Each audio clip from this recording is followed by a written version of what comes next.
Welcome to 2026 Oklahoma Sooner Football Pro Day.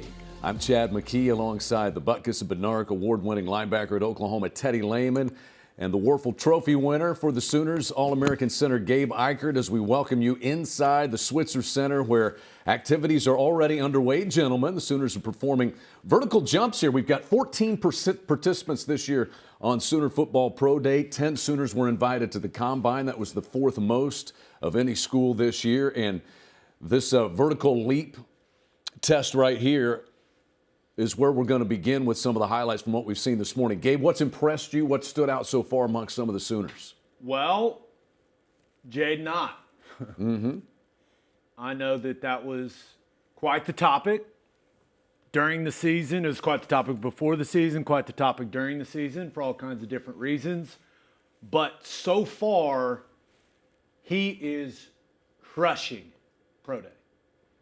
They've done vert and broad jump, and both of those kind of a nice measure of your explosiveness as an athlete. And Jaden Ott, broad jump 10 feet 11 inches, vertical jump 40 and a half inches.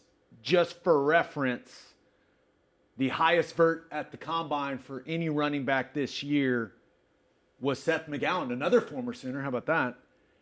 At 42 and a half. Jaden Ott would have had the second best vert of any running back at the Combine. You look at the broad jump, Seth McGowan jumped 10-11. He was number one at the Combine. Jaden Ott would have tied him for the best broad jump at the NFL Combine. So, all that to say, Ted Ott having himself a day so far. Yeah, I was over there watching him do the vertical, and on his first jump, we'll probably see it here. He almost goes over the top of the hole. They had to readjust the whole vertical setup for him. But, yeah, he looks – and there's a bunch of oohs and ahs in there. I thought Marvin Jones Jr. looked really good, jumping the 34 and a half. Yeah. Good explosiveness. Went up there and got it a couple of times. So, pretty good start for some of the guys. We're watching wide receiver Keontez Lewis right there. We're going to get to Jaden Ott now. Here we go. Watch him float here. I mean, this was one where we all were standing there, and it's levitation, Holmes. Yeah, that's and he kind of hit it on the way down too. You can see the guys in the background. Look at Robert Spears Jennings. Look at Marvin Jones Jr. You can see on their face like, oh, okay. Yeah. But this is clearly it's a big day for several of these guys. The guys that didn't get the invite to the NFL Combine, and that's the camp that Jaden Ott is in. But I mean, man, you can see the explosiveness, you can see the athleticism. Anybody with eyeballs can see it. That guy's got some spring to him. Yeah. So this is earlier. They've been done with the vertical jump test now for about 10 minutes. Right now, all of them are headed over to the Everest Indoor Center, and we're going to see the 40-yard dash time, which might be the final exclamation point on the day for Jaden Ott once he gets over there, Teddy. Yeah, and, based off some of the explosive numbers so far, I don't even know what to gauge. Well, here we go. I mean, we can – What's Seth McGowan run? I was about to say, let's go check what Seth McGowan ran. He ran 4.49, which was sixth best. The best was Mike Washington Jr. from Arkansas, who we love. And he ran a 4.33. Remember, that's the awesome clip of him kind of sitting there crying after it. Yeah, I kind of feel like Jeremiah Love was a 4.36. My guess. Let me set an over-under for you. Over-under 4.44. Under? Yeah. Do you think the second number's a 3 for Jaden Ott in the 40? I mean, right now, watching it, he looks bouncy, doesn't he? My guess for his 40 is 4.43. We're watching Robert Spears Jennings. That's my official guess. That's my official prediction for Jaden Ott. 4.43? 4.43, which would have made him the fifth fastest running back at the NFL Combine this year, if he would have been there. How about RSJ? Some important 38. Numbers potentially for him here. Pretty good by him. He had a great Combine number in that 40. I wonder if he's going to run again today. I would doubt it, but once you put one down like that, the stress off. See if you can go get a 2 in there. just show off. Yeah. Why not? Just show off if you can. Now, So there's the broad view from the Everest Training Center. We will take you to the broad jump as they're getting loosened up to run the 40-yard dashes. Exciting day. It is 2026 Oklahoma Sooner Football Pro Day. We'll have more right after this.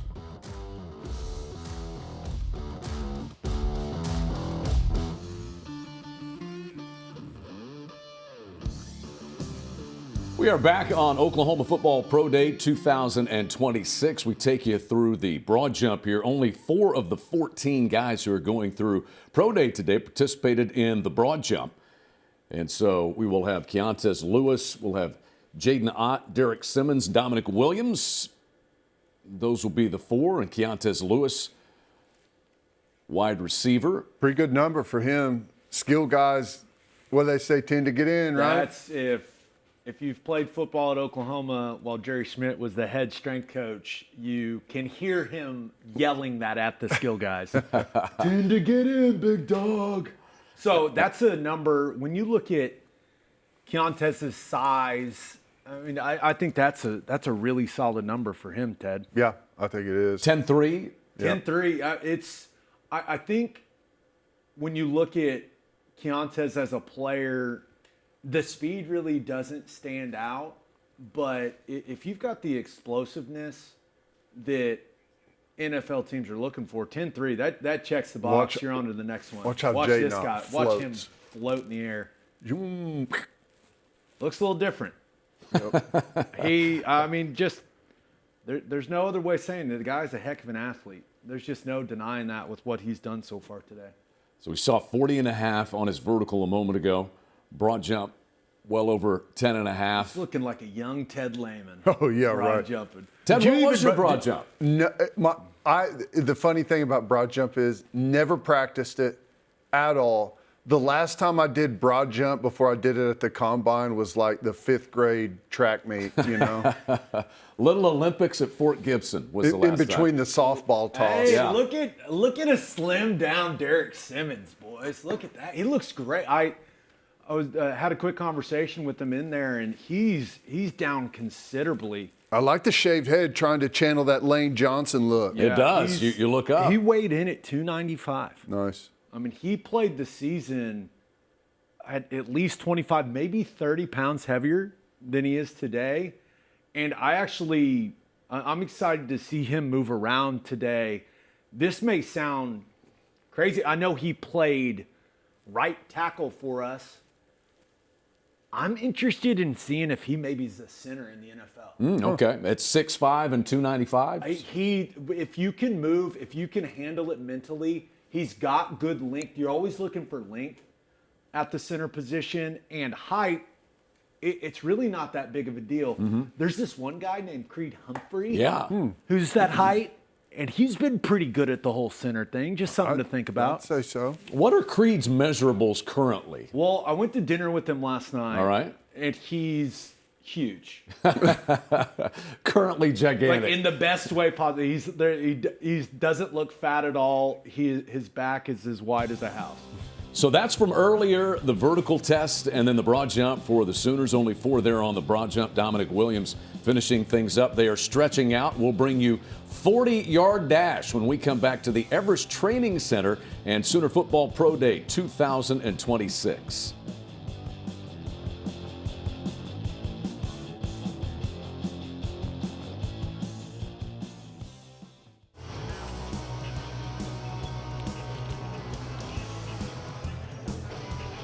'26 Oklahoma Football Pro Day continues now inside the Everest Indoor Center. And Robert Spears Jennings amongst those about to go through the 40-yard dash. So several Sooners, we shall see if they run. Deion Burks had an excellent 40-yard dash time at the Combine, 4.3. We talked a little bit about the potential for Jaden Ott here today. Grayson Halton ran. Owen Heineke ran. Marvin Jones Jr. ran. Jaron Kanek, who we'll see at some point today, he ran a really nice 4.52 for him at the tight end position at the Combine. Yeah, I talked to Kanek over in the indoor before we got going on the broadcast, and he said he was going to do agility, the pro agility, and then run routes. So he's going to stand on his 40 from the Combine, which I won't lie. I was a little disappointed because he ran the exact same time as Stutzman. And I thought part of it was going to be like, I'm going to beat him. And I thought he may get out there and run. But when you put up a great time like he did, he's checked the box. Let's not put our quads or our hammies at risk trying to run another 40. Congratulations, Jaron Kanak. You've run the last 40 of your entire life. Yep, it's done. Hayes in the barn. Don't have to run another one. So here's Jaydn Ott, Teddy, Gosh. and so critical that you're loose, that you're ready for this. This is an important 40 yards that he is about to run as far as his NFL future is concerned. Yeah, it is, and he looks ready for it. He's got a little lather worked up, pretty good. You know what he did? This is a sign of high football intelligence. He switched to white cleats for the 40. Of course. Maybe throw some white gloves on to run the 42. He jumped. He did the broad and vert and black cleats. Well, no one's looking at your cleats when you're doing that. No. But when you run a 40 and everyone visually Sees the streak. White looks like it's baby. moving fast. Black looks like it's moving slow. So that is, whoever advised him on the cleat change there knows that's high level stuff. Veteran play by Jaydn Ott. Here's Marvin Jones Jr. He looks good physically, Ted. I agree. I thought he had put a really good season together film-wise. He's got good length, really good measurables. You know, I think that vertical that we saw, 34.5, was really solid for him. Again, he's just going to measure really well whenever you look at everything listed on him. He's got everything that you're looking for. Go down, throw a number down on the 40, and I think he's going to have some potential suitors out there for sure. 6'5", 252 was what he measured. Where does he project? Where do you see him at the NFL level being? Oh, he's an edge. Yeah. I mean, all day long. And one of the things I'm interested in seeing is if he can add a little more weight to his frame. Because is he the type of guy that – because the thing that stood out to me as the season progressed, last season for him, the physicality kept getting better and better and better. He's not a guy that's going to beat NFL offensive tackles with speed rushes, that types of things. He's going to, in my opinion, end up being like a power type guy. And once you're an NFL player, you can really focus on adding weight, adding strength. And my question is, can he get to 260, 265 and just be a really, really physical, hand-down defensive end? Ted, I don't know if he is the type of guy that can play an R. Mason Thomas type role, like a stand-up edge where you're dropping into coverage. I know he did some of that stuff in our defense, but I just don't know if he possesses the fluidity as an athlete to do that. When I think he was at his best is when he was just playing really strong and physical at the point of attack. Yeah, I think he's pretty well-rounded. I think that he obviously has the size, the frame to be able to add bulk and be a bigger guy. But I don't know. I guess you never know. He's got to put some good numbers down for people to try and see him as like a true pass rusher. I mean, that's kind of a different world. But that guy don't have to put any numbers down. He could be done. It's Deion Burks, 4.3 40 at the combine, guys. 42.5 vertical. Yeah, 10-11 broad jump. I mean, mic drop for Burks. 5'9", 184 pounds. Well, if you're not that big, you better be fast and explosive, and that guy is fast and explosive. He will. Ooh. Kendall Daniels. A little high.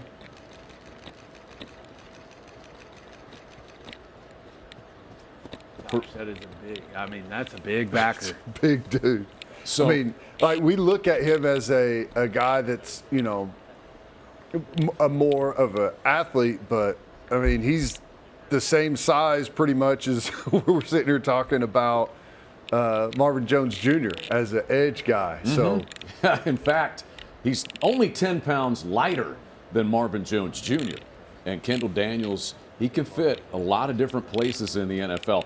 You said, Ted, as he came up out of that 40-yard dash, exploded up instead of out. What's critical to try to shave off as many hundredths or tenths of a second as you possibly can on this field? Yeah, you want to stay down and drive as long as you can. I mean, the ultimate goal is basically you're counting steps on this thing, and you're trying to cover as much ground with your first 10 steps are going to be way shorter than your final steps, obviously because of the speed.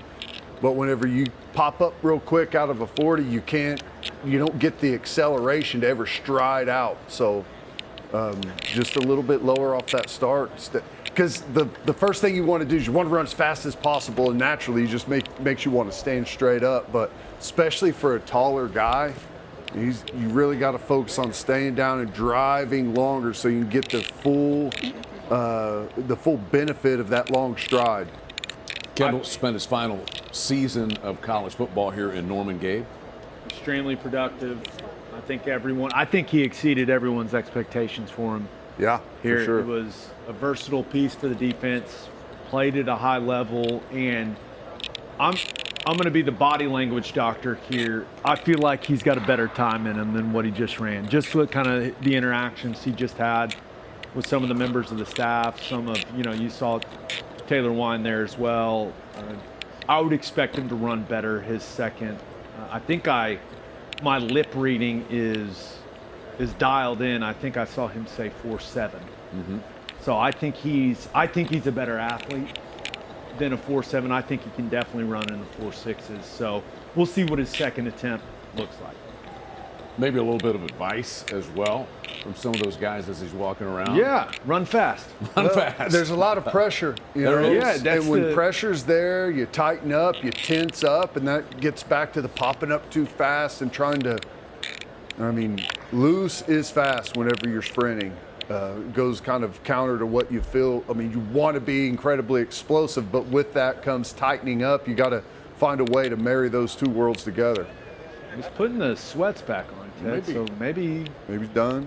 he likes it. Hey, he knows kind of what he's been doing as far as his times when, when you're training. That's something a guy like Kendall Daniels has been working on the 40 a lot. When you go through your combine and pro day training, you're working on this stuff every single day. So he knows the ranges that he's been running in. He knows what he's capable of. So if he's happy with it, then it is what it is. But we'll see if and he the runs last thing again. you want to do is go out there and pull something, strain something. Yeah. And the fact that he didn't do anything at the combine, and he's already limited here, didn't do the broad. Like, I don't know if there's something health related going on, and he's just trying to lay down a decent number, be smart, and be able to hit some of the drills and stuff later. Make sure he can do a little bit of everything. How much of this, if and when many of these guys get called to NFL teams, how much of what we're seeing here can they put them back through when they go for some individual visits? Or is that typically just sit down and talk, get a personality, character type of evaluation between the two sides? Well, if you go for a visit is typically a little more sit down, get on the chalkboard, watch a little film. Maybe if they haven't had a chance to get hands on your orthopedic exam. Mm-hmm.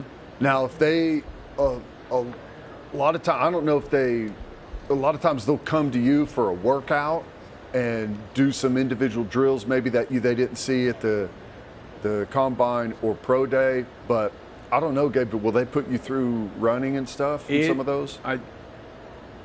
We're getting old, man. Things may have changed. That's what I'm saying. I don't know if the they do that now. NFLPA continue to put more and more some restrictions on this stuff, and I'm not entirely sure. My guess is that, especially if you're a guy like Derek Simmons, whatever they ask you to do, you're doing. You know what I mean? Yeah. It's like, hey, you want me to run? Yep, sure. Why not? Kind I'll of run. depends upon your individual situation. I think every guy, it's a lot like life, Chad. The guys, the people with the leverage tend to be able to dictate terms a little more. But I think that a team, and it all depends on your position as well. They're going to want to see you move around. They're going to test your football IQ. And if you're getting one of those visits, those top 30 visits, it's a big, big deal. It's a great opportunity. So I could see a guy like Kanik being one of those types of guys that gets a lot of those visits. Fabechi Wiwu, thinking about, him possibly playing center, some of those conversations. You probably want to see a little more of him. Here's Derek Simmons.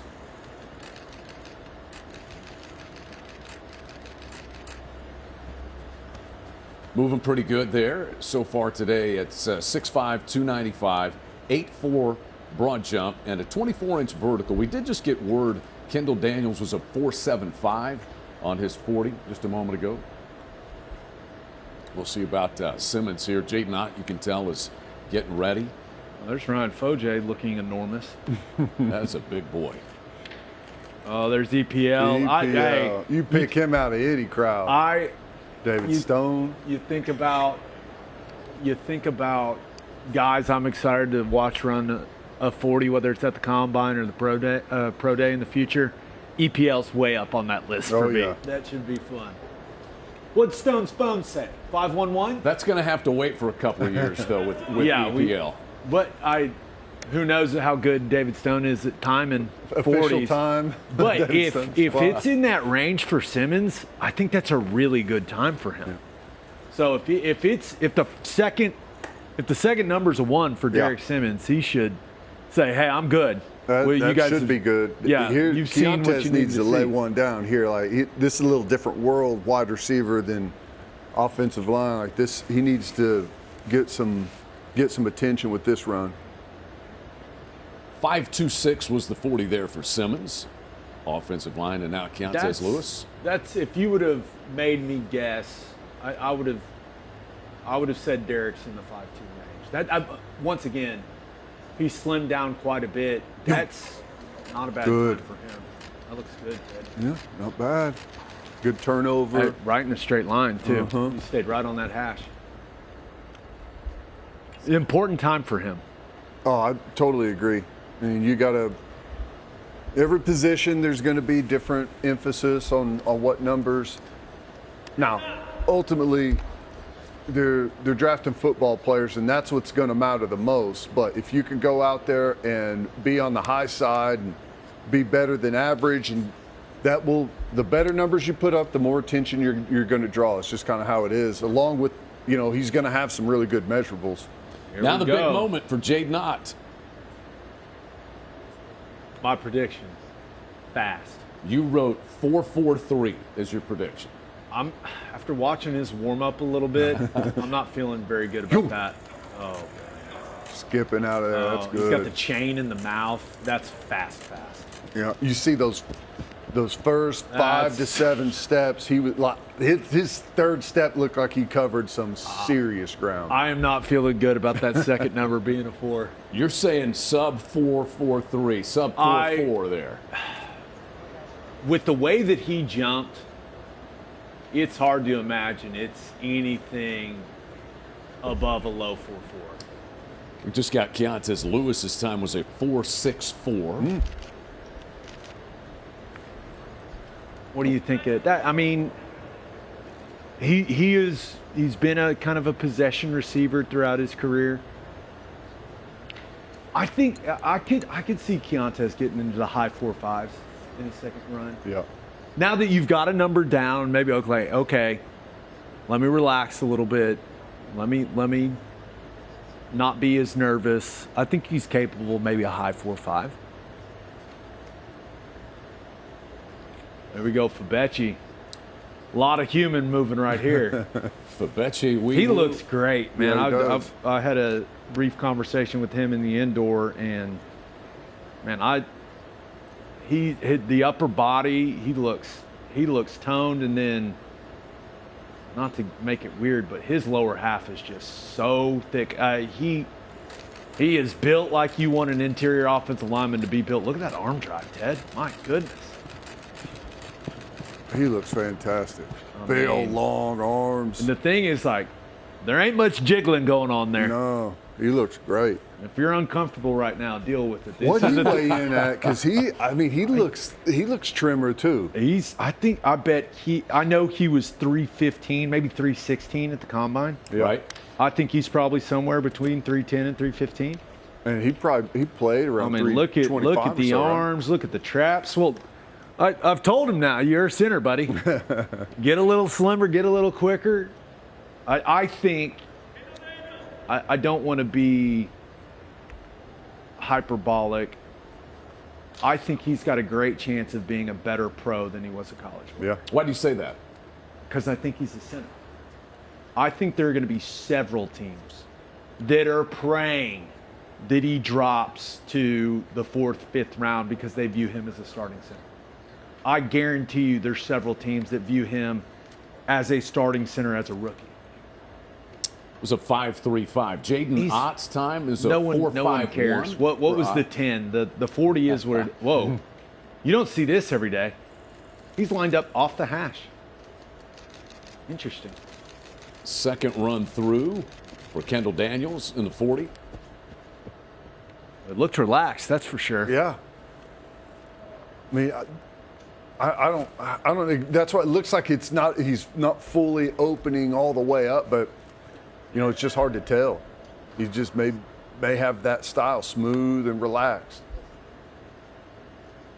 So we'll see if he betters the 4.75 from a few moments ago.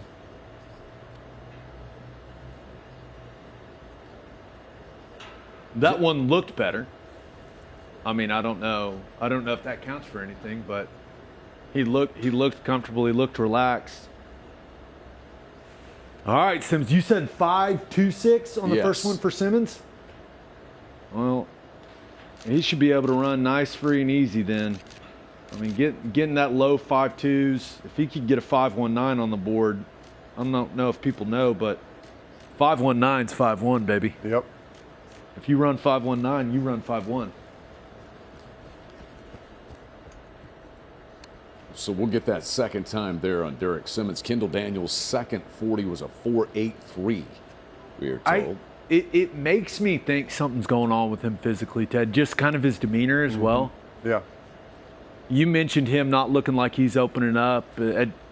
I agree, and now you start thinking about him not running at the combine. Like, did something happen during training? We can, after we're done, go ask. But Yeah. that's a surprising time. It is.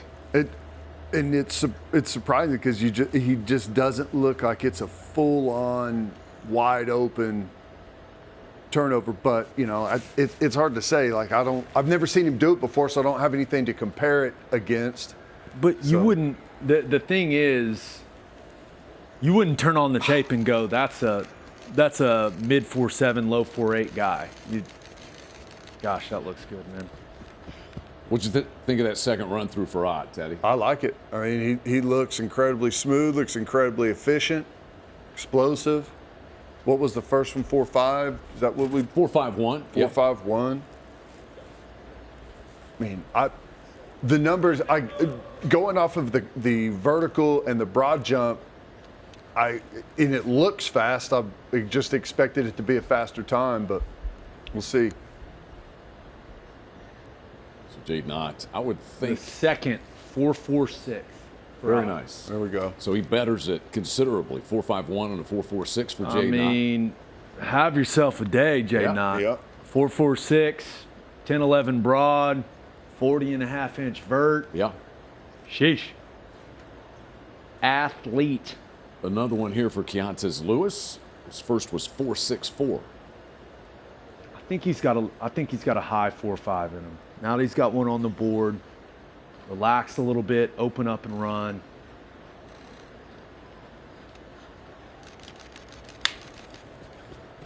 It's hard to tell from this angle. You know what I mean? I like that we're getting to look right at him, but you can't see the lines move. That's the easiest way to tell. Is like, how fast are the lines moving? I do like the shirts, though. Yeah, they do look good. Those are sweet. I like the cutoff version. There's the head man. The receivers not wearing the cutoff version that Fabecchi's wearing. I understand why. Yeah. Look at that. Dude's arms are bigger than most people's legs. Mine included. Dude, he the arm length. That Yeah. was the thing at the combine. 34 and a half, It was something like like that. 34 and a fourth or something like that. I mean, he's got tackle arms. And I know that the first 40 was 5'3". Yeah, I was just writing But- down Keontae Lewis was a 4.58, so you were right Yeah, there. that- See, see, 5.45. That Nice run. second run, once you get a time on the board and you can calm down just a little bit, it's Get kind that of like clock playing the lubed game. up a little bit. All right, Fabechi, big first step, drive out. Here we go. Look at the knee drive, arm drive, knee drive. The one thing, he looks smooth. Yeah. He looks smooth. He athletic. looks athletic. He's not. No one's going to watch that and go, "Oh, he's a lumbering interior offensive lineman." That's right. I think he looks.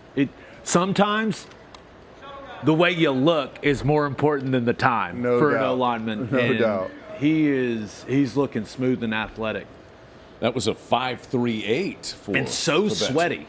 That he is. Which he's always been that way. I can tell. I will give him some advice before he heads into his first training camp as a rookie.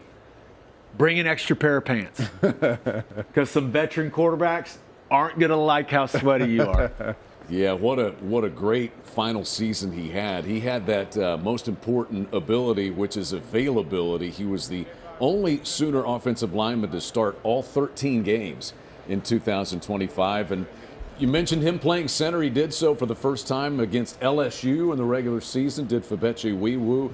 But he has had a very good pro day so far. We will continue on with 2026 Oklahoma Football Pro Day right after this.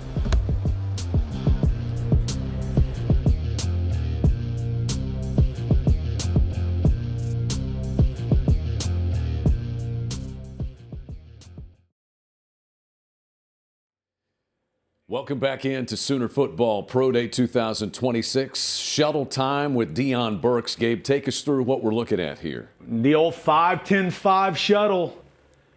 Go one way, touch 5 yards, run back to the other side 10 yards, touch again, and then through the line 5 more yards. 5-10-5. Change of direction. So what's a good time to put down here for a wide receiver? For like that? Burks, you consider what he did with his 40 at the combine. I mean, you're expecting something in the 4.1s. That's what I would expect.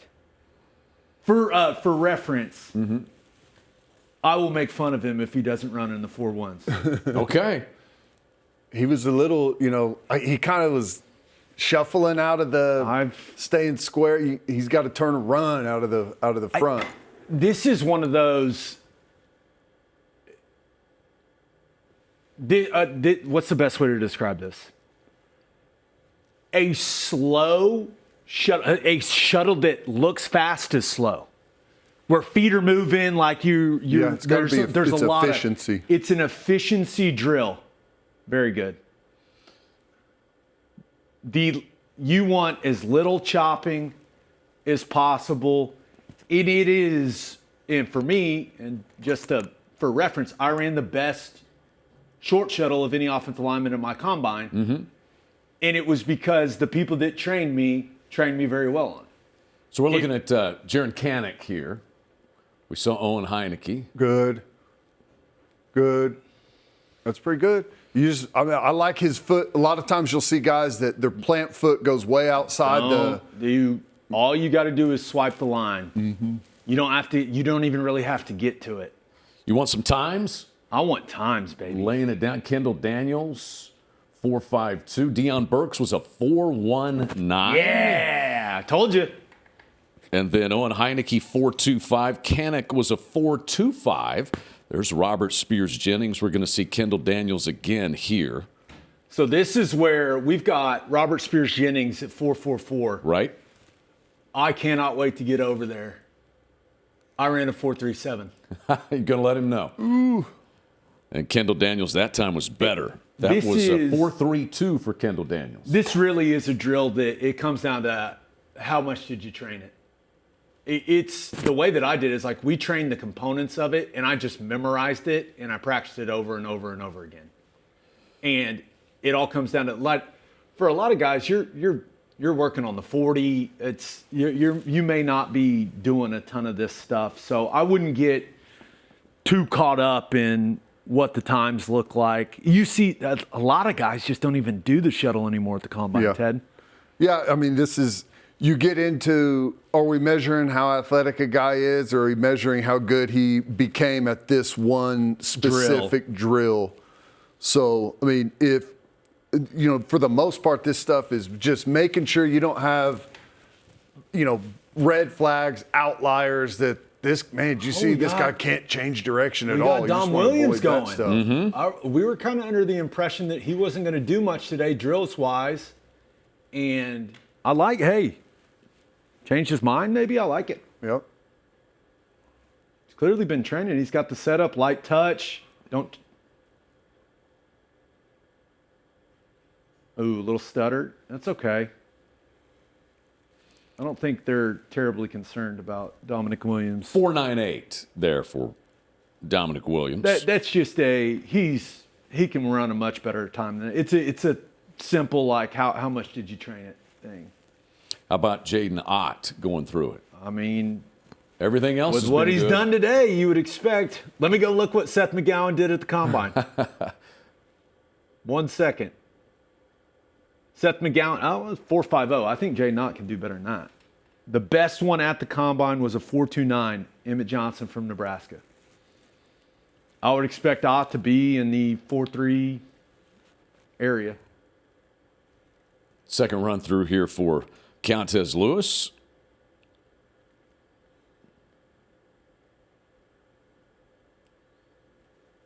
We're now getting basically in real time updates on the time. It's Chad. amazing. Statistics. See the chop in there at the end for Keontez Lewis? That's what you want to avoid in this drill.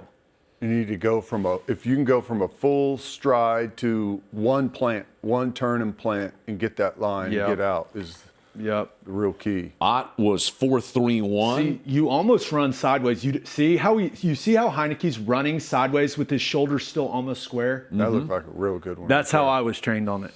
So his You don't want to first- turn and run that initially. You are basically doing almost as fast of a karaoke as you can to that right. line. Did you say karaoke? Karaoke run like the warm-up drill. Karaoke. Yeah. You swivel the hips, get loose. Chad. Right. So you do that before you hit the golf course. Well, not anymore. There's no hip swiveling. It is I've always viewed it as okay, how seriously did you take training it? Yeah. Or wherever you went to train for this stuff, how seriously did they take training you on it? So some times there. Ott 4.31, Lewis 4.37, and Marvin Jones Jr. a 4.52. We will continue with Oklahoma Football Pro Day right after this.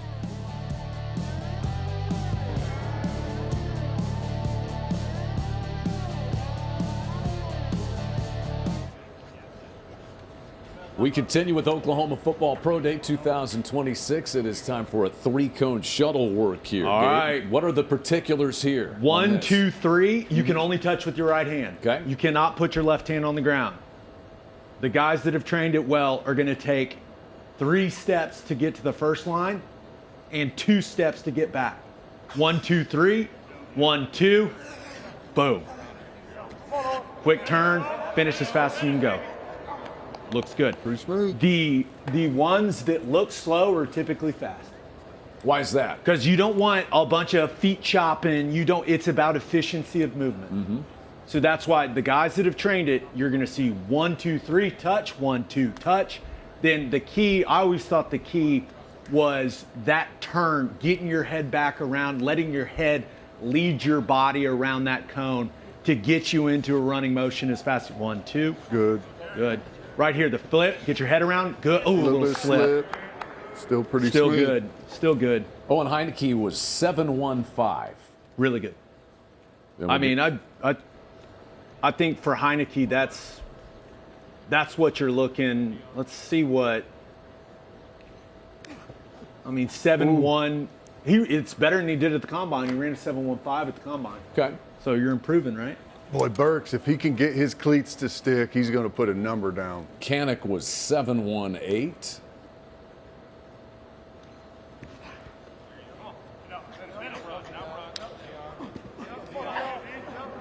wide there, but man, he looks explosive, dude. Jeez. He's one of those guys that if you let him train 3-cone for 2 weeks, You could turn it into oh my something gosh, crazy. he'd be a 6'9" guy if you really trained it. 1, 2, turn.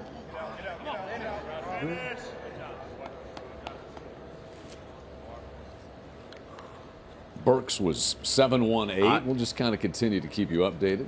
Robert Spears Jennings there.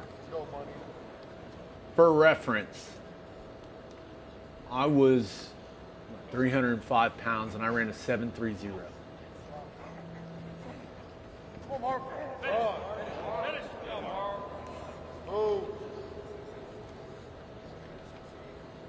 Robert Spears Jennings was 7-1-2, which is actually the best 3-cone shuttle time we've seen so far. Well, the guy runs a 4.3, so he should run a fast 3-cone in my opinion. So 1, 2, 3, 1, 2, 1, 2, 3, 1, 2. Just a little inefficiency there from Derek, but he's capable of a better time than that one. Marvin Jones Jr. was a 7.47. And Simmons 8.25 right there. Yeah, he's capable of better, but What's a good time here for Jaden Ott? for Ott, 3-cone. I mean, I think there was like one running back that did the 3-cone at the combine, and it was a 7.3. That's good. Ooh, that was kind of interesting. I like the turn though. That should be plenty good. Efficient start. He almost turned that. He kind of that made first- it. It looked like a cut. didn't Yeah. it? Sometimes it just it's great when it looks cool, and that looked cool. Float out there to stick the toe on the ground and Yeah, Get vertical. You look at the top performers at the combine. I mean, Emmett Johnson from Nebraska ran a 7.32 3-cone, and that's the only one that's on the website. And Otts was faster than that at 7.19. Yeah, it looked good, and he added a little flair. Who is a good 3-cone time important for? What position groups?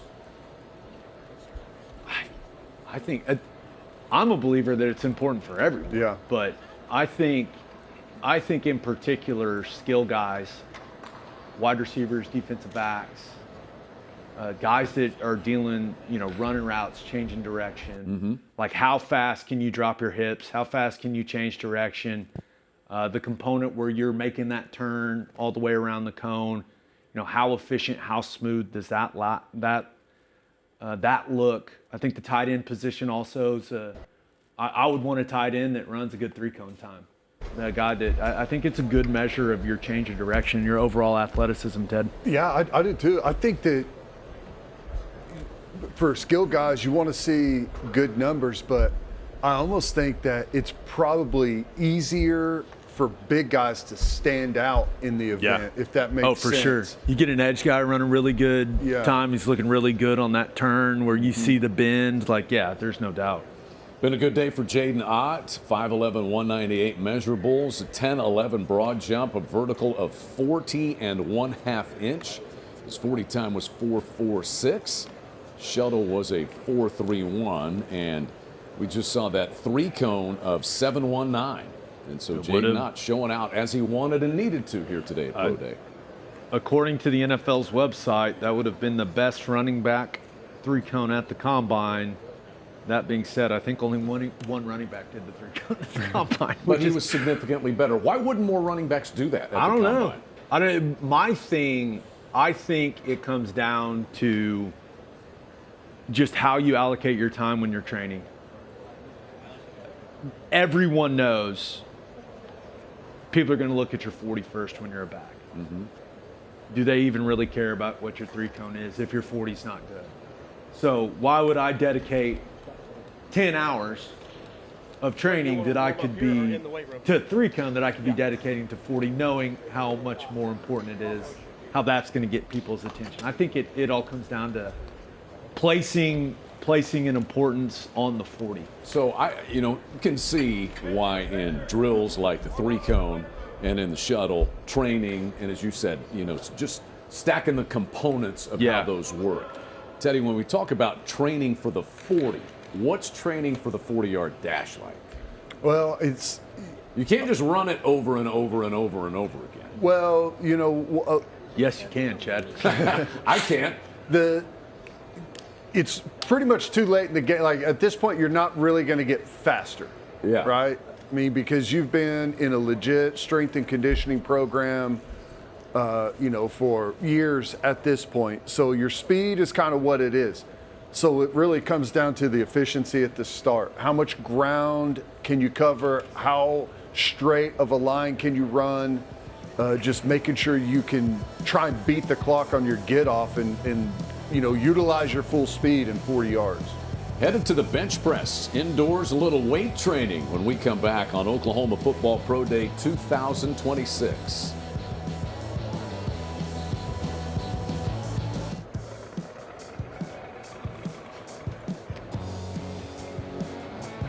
Welcome back to Oklahoma Football Pro Day 2026. There is Owen Heineke, came in one good season as an Oklahoma Sooner. Wish we had him back for at least one more. Former lacrosse player at Ohio State. Oh, look at Stutzman in the background. There he Stutzman is. Drafted a season Got his ago. NFLPA sweatshirt on just in case. Small flex. Yeah, just in case everyone didn't know he was in the NFL. Proudly repping is Danny Stutzman. What a character, man. So how about Heineke in the NFL, Teddy? Well, I think he can be a fantastic player. I think he's got great versatility. I think obviously his special teams, film and plays are big standouts. He's a violent player. He's got a great motor. He can blitz really well. He's physical, smart. I mean, he can do everything. He checks every box in my book. Now, I don't know how high of a draft pick necessarily he would be, but I think he can be a great NFL player. Stutzman was a fourth-round pick of the Saints last season. Skalski. What a guy. Lot of group's always linebacking. laughing, man. Always. Lot of linebacking knowledge. Uh-oh, here he is. Man. Wonder what old Kip Lewis's coffee order is. Good We question. think there's cream in there. Whatever he wants. You think he's a latte guy? Here's what I think. I think he's the last person there that needs a coffee. Has anything about him ever made you think like that guy needs a little pick-me-up? Well, I'm going to call you out here. You consume more caffeine than any human being I know. Maybe it's an inside backer thing. It's true. It's basically I'm just kind of checking a box at this point. I get none of the benefits from caffeine anymore. I've flooded the system. I feel your pain. I do. The Star Wars T-shirt is also interesting. I got all kinds of questions for Kip. It was huge for us to get him back for another season. Man, such a big deal, especially when you consider how the Heineke situation ended up working out. And I know that Jim Nagy the other day at the still media on day said that they're still. I got to say, those two guys standing next to each other right there They look really pretty good. Intriguing. So they got the bench set up in the Everest Indoor Center. Robert Spence Jennings looks like he's going to be first up. All right, take us through the particulars. What's important here on the bench? I was a terrible bench press guy, so ask Ted, Teddy. you're up. Hey, speed. The faster you bring it down, the faster you punch it up. Use your chest as a springboard. I know that doesn't sound all that nice to pound 225 into your chest, but that's what you got to do. Ted, what do you still got in you 225 wise? You got 25 20 reps. You got 20 in you? Oh, yeah. I mean, probably 30 something. I think we can fill time so you can go over there and be next up. That'd be Do I so get a funny. warm-up? That'd be We awesome. send Teddy over there just Yeah. to inspire the young guys. Just Pretty like, good hey, finish.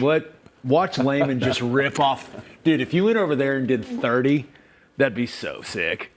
30 and just rack it. Don't I even can't get. I can get more than I could do at the combine right now. I bet. Well, that's the Which thing. isn't It's saying like, much, but you know, because I could do more now at my age than I did at the combine. yeah, we But got old man strength on our well, side you now. get Right. old man strength, and you also don't have a season where you destroy your body, and you've got to like. It takes a lot of time just to get back to square one, and then you start to improve. You don't have very much time. Like the older you get, got all day. You're in constant combine prep. That's looking easy right there. He's not even touching his chest. I've never seen that. I haven't either. He's not getting the bounce No. to get back up. So I don't know how many he's going to do, but it's more impressive because of that. look, and he's keeping his feet on the ground. His entire. You see a lot of times the guys like hips coming off the bench. And he's got a real narrow grip. That is entirely So your chest let me and just arms. let me just point out what Grayson Halton did there is pretty much the exact opposite of how you're told to do it. You're told to get wider hands. You're told to bounce it off your chest as hard as you can. You're told to use your hips as much as they'll allow you. Yeah. And Grayson Halton said, you know what? I'm just going to press this thing, whatever. 25 reps there for Grayson Halton. It was 14 That's for dude, RSJ. I'm telling you, and that's with no added benefit. Look at that. Look at this. You see how- this? Yeah, that's how you do it. We're going to be here a while with Fabechi. Look at this. He's got the head. Oh, man. He is just pounding his chest with it. Look at See those how his arms. chest is, or his back's almost coming off the bench at the top. like that little That's what the you want. small of his back. Yeah. Yeah. All right. Now you catch it. You rip what you can. You catch your breath. Let your body, get a little more oxygen in it. And then now you try to rip off doubles. Then once you're like, okay, now it's singles. Yo. Now oh no, he hit. Now you're in the pain cave. There we go. Now you are living in a different world at this point. You're like, where am I? I don't know, but I'm gonna press this off my chest. I think with his arm length, that was really impressive. Heck yeah, it is. The way that it was moving early, whew. And he had to think about how big he is and how long his arms are. He was What was his in on arm the- length? 34 and a 34? fourth, I think, which 34 and is a quarter. which that's like the tackle benchmark. And he was on the inside of the knurling. He was like chest width with his grip. I mean, that's really impressive. there's my guy, Ken Sarnoff. That was 29 reps there for Fabechi Wiwu at 225 pounds. Here's Simmons. It must have gone well because his agent looked very happy. All right, is he taking it up high enough to get credit for Yeah, it? I Okay. mean, you get away with what you can get away with. Absolutely. If they don't say anything to you, now we don't have the audio. There may be a scout in there going, lock it out. You get a couple of those. The no rep is the mental killer, though, right? Can anyone? Fun fact: you see the guy spotting him, Josue Matias, All right. one of the strength coaches here for the Sooners. We were teammates in Tennessee. How about that? Yeah. He showed up one day. I was like, what are you doing here? He was like, I work here now. I was like, that's awesome. Played at Florida State. Good player. Big old good-looking dude now. Yeah, he training those linemen, man. He knows what he's talking about. Great dude, too. Derek Simmons repping it out there. So we've seen. Come on, EPL. Robert Get under the Spears bar. Jr. Let's see it, I bro. want to see this. Here we go. This is one. Yeah, get your head down there. He'll bring it to you. What you do. You don't want to get stuck under the rack. You don't want to press it. You want to be able to press it back towards your eyes a little bit and not clip the rack, because that really throws off your rhythm. And honestly, it creates like this sense of panic, which Yep. wastes energy. You don't want to waste energy doing this. Looks pretty good, Ted. 13, I think, by my count right now. 14, Gosh, he is having such a great day. 15. Anything over 10 to 12 is usually pretty good for a running back. Yeah. I mean, 16. there were only a handful of running backs that benched at the combine. I think the lowest number was 16. Yeah, I'm looking at it right now. Emmett Johnson hit 16. Highest was Adam Randall at Clemson with 26. So, Woo! 26 for an RB. hey, man, strong dudes out there, brother. Man. But it doesn't. Like, Odd has checked every box he needed to check today. Oh, look at Mateer. John Mateer. Maybe we're going to see Mateer when we get to some of the He individual is. He's got the drills. shirt on. He's got the pro day shirt on. I mean, I don't know if Kanik was supposed to tell us, but we had Kanik on the podcast, and he told us Mateer was throwing to him. It probably got a lot of people's attention. So Mateer's going to get a chance to throw to some of his now former teammates. Kanik is such an interesting build, man. Yeah. For it'll be. Is that Ethan Downs? Project Kanik. That is Ethan Downs. Wow. Looks like he's been eating and lifting. Shocker. What do you have? Do you have a force fumble on a kickoff? Late in the season? Is that what it was? Yeah. Kansas City, man. What an easy guy to root for. Oh, my gosh. You talk about everything you want in a Sooner, man. He's awesome. Even But, coming back for Pro Day. Jaron hey, Kanik. we're still here. That's right. And we're old. And going to be here for a while. It's fun watching these guys perform, man. It really is. Been a really good day for Jaden Ott and others. We will return to Oklahoma Football Pro Day 2026 in a moment.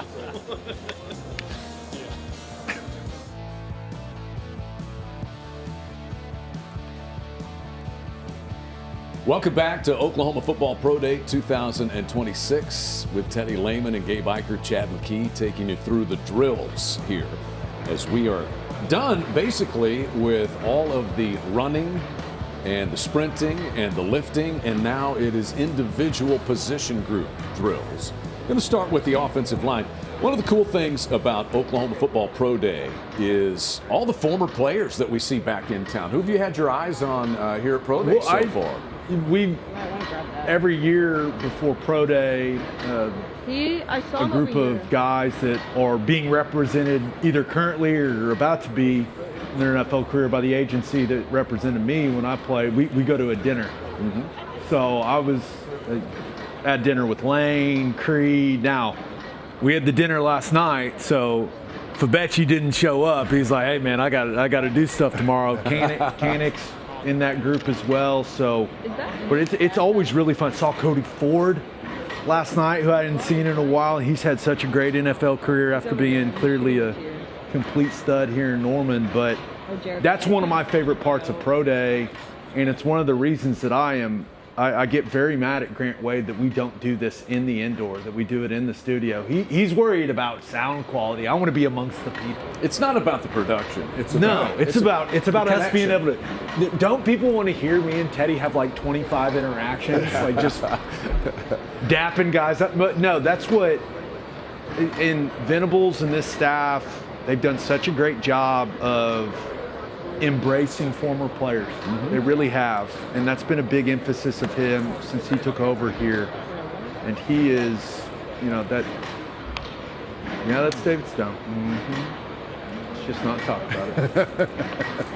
I'm just going to move on. John Mateer here, going to throw to some of the guys in just a few moments.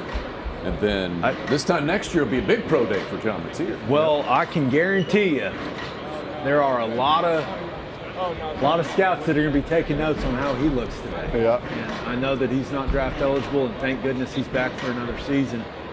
As a Sooner, I think that I really expect him to play at a high level in the 2026 season. No, you're good. And we all know that thumb injury, the surgery, changed the trajectory of his season. I expect him to be one of the best quarterbacks in college football in 2026, but these scouts are always working for the future, and so there's going to be a lot of people interested in the way that Mateer spins it today, Ted. Yeah. Bet you looks like he's got Oh some my goodness, flexible hips. That's Michael McCarthy putting them through it. The football world's so small, man.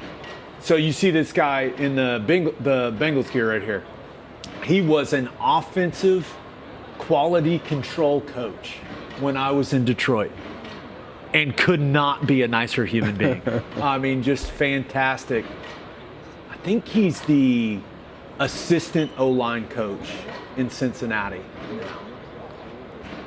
Great dude, knows a lot about the position, so we're not going to be doing a bunch of nonsense here. He's going to put him through some efficient stuff and not try to kill him, which is good. Mike's a good dude. Also named Mike McCarthy, which is interesting. I was like, wait a minute. I thought he was the head coach of the Steelers now. So he's taking him through a little bit of stretching, a little limbering up here, and it's going to be, of course, just two guys, Dominic Williams and Derek Simmons. Boy, there's Sam Bradford in the background. I remember being at his pro day. How big a was deal was something. that now? You've never seen so many people in that indoor. And he was lighting it up. 2008 Heisman Trophy winner back there in the background. Talking to Mateer, talking to Bart Shelley, maybe the most important man for Oklahoma football. Arbuckles have made an appearance in the background as well. We've got an absolute quarterback brain trust going there, Ted. This is like the Oklahoma football version of the Oscars. Yeah, you think Bradford's saying, hey, just make sure you look good. I will never forget his pro Just day. throw like 100 perfect Just remember, footballs. you got to remember he had the injury. Yeah. In the BYU game. That was my first college game. I redshirted that season, but that was my first year. Oh my goodness, we got a Jamar There he Cain is. sighting. Jamar Cain's with the Broncos, and of course talking to Bill Bedenbaugh there. Old school Bronco logo gear on. Looks great. Gosh, Fabechi looks good, man. Yes, he does. Oh, there's Daryl Williams. Man, we need to get all these guys together and take a picture. There's a lot of career earnings in that building Oh, right yeah. now. Yes, there is. Look at the beard on Daryl. He looks fantastic. Ended up having a great NFL career. Was all pro one year. Just It gets you back to the conversation about Oklahoma offensive linemen in the NFL and in the NFL draft. You know, current and former guys, a lot of them here on hand, a lot of your former teammates here. yeah, even the ones that go undrafted and are failures have 4-year careers. You know, most recently, Tyler Guyton drafted in the first round by Dallas in 2024. Walter Rouse was drafted that year. But you go back to the Wanye Morris's, Anton Harrison. Anton Harrison. He's playing some good ball. I was looking at Fabechi. He kind of reminds me of the pro day Anton Harris where he looked so good. Just Physically, I remember Oh, you man. and I, people being like, "Hey, are you guys all right with the way you're talking about?" It's like, just deal with it. And the 2019 draft, right? That was Cody Ford, Bobby Evans, Drew Samia, Ben Powers, all of them going in the first 4 rounds of the draft that year. Yeah, really good offensive line. That's a Joe Moore Award-winning offensive line, right? That was a good group. Now, see, I think this is the important stuff for Fabechi right here. Now, I disagree with his cleat choice currently. We're done running, man. We can put some lineman cleats on, but he is. I think that a lot of teams are going to view him as a center. Now, the good thing is he has so much guard tape that you don't want to be viewed as a center only, typically as an interior guy. And so he's got so much quality right guard tape in the SEC that teams are going to know that he can play guard. There's Peyton Joseph, the Georgia Tech transfer. He's an interesting player. Oop, uh-oh. False start. It's on the quarterback. It's not his fault. It's pretty good, man. That's a big man moving well. How much will they evaluate Fabechi Wiwu and what I said a few moments ago, just that he was available for every single game against the schedule in the SEC? Well, you got to remember, too, he, early in the season, was it the Temple game, Ted, where we were recapping it on the pod, and I go, I'm just glad he didn't break his leg. Like, he got rolled up, yeah. He played a big piece of the season with a bad ankle. And those usually don't get better during the season, Chad. So that's also one thing, and coaches like to see that. How do you play when you're hurt? What's it look like? And he did. I mean, he played at an extremely high level. I was thrilled when he got the recognition of being all SEC. That was well deserved for Fabechi. He was our most consistent, most reliable offensive lineman of the 2025 season. And once again, I think moving to center, he's an extremely smart guy. He's got a high football IQ. I think the move to center, I think there's going to be a lot of teams that view him as a starting caliber center. How important is it your partner here? You got to, Partner's important. Want enough time to Give get me your breath? resistance, but not too much, That's man. right. Make me look. Hey, make me look good. Don't make me look bad. But you can't give them nothing, or else coaches may make you do it again, and that's the worst thing imaginable. It is unfortunate they only have 2 guys. That's why I always say, like, you got to make sure you understand the drill. Have them explain the drill 7 times if you need to, so you can get a breather. Because once you get rolling out there with no rest, if you don't have multiple guys, you get winded pretty quick. You can see the most important person in the building, maybe in the background behind the coaches, and that is the trainer with the water. Just know when to step in. so and right delay here, things. they want to see him open up and run, keep his pads down. My advice to him would be, if you keep your chest down, your pads stay down. And he's inexperienced at the center position. That's something that I'm a firm believer he's only going to get better and better and better at as he learns the tricks of the center trade. How about just the, and I can remember, Creed Humphrey's pro day, blew it out of the water, obviously. But people yeah, were talking he's about, only well, gonna he's be a left-handed. He's a left-handed, the actual, which was absolutely crazy. Put the bag But the other the way. actual snap, Okay, perfect. that's Yeah. the most important part of the transaction for guys playing center. No doubt. But that was maybe the most impressive part about Fabechi. He jumps in for that LSU game. Not a single snap off target that I can remember, Ted. Right, and he obviously Played really played well. so much ball. He's incredibly smart, detailed, being able to slide over. There's Lane Johnson. Play Ooh, center, boy. not the easiest thing in the world, but again, it just shows his versatility. And like Gabe keeps saying, like, that's probably where the real staying power in the NFL is going to be for him. Good spot to be. Yeah, I think Especially if you go somewhere with a good quarterback. Develop that relationship. the thing about Fabechi is I think I keep talking about him as a center. I think he fits into any type of offense you want to run. Yeah. I think he's athletic enough to be a zone center. And you got to remember, if you get into a system, he's a guy you can get down. He can get down to 308 and be a zone center, be a little lighter, a little quicker. Yeah. You lose 10 pounds. I mean, you can And once you you put 10 on and be a guard somewhere. yeah, or you get into a heavy gap scheme, like man scheme, power run game. He's built perfect for that for center.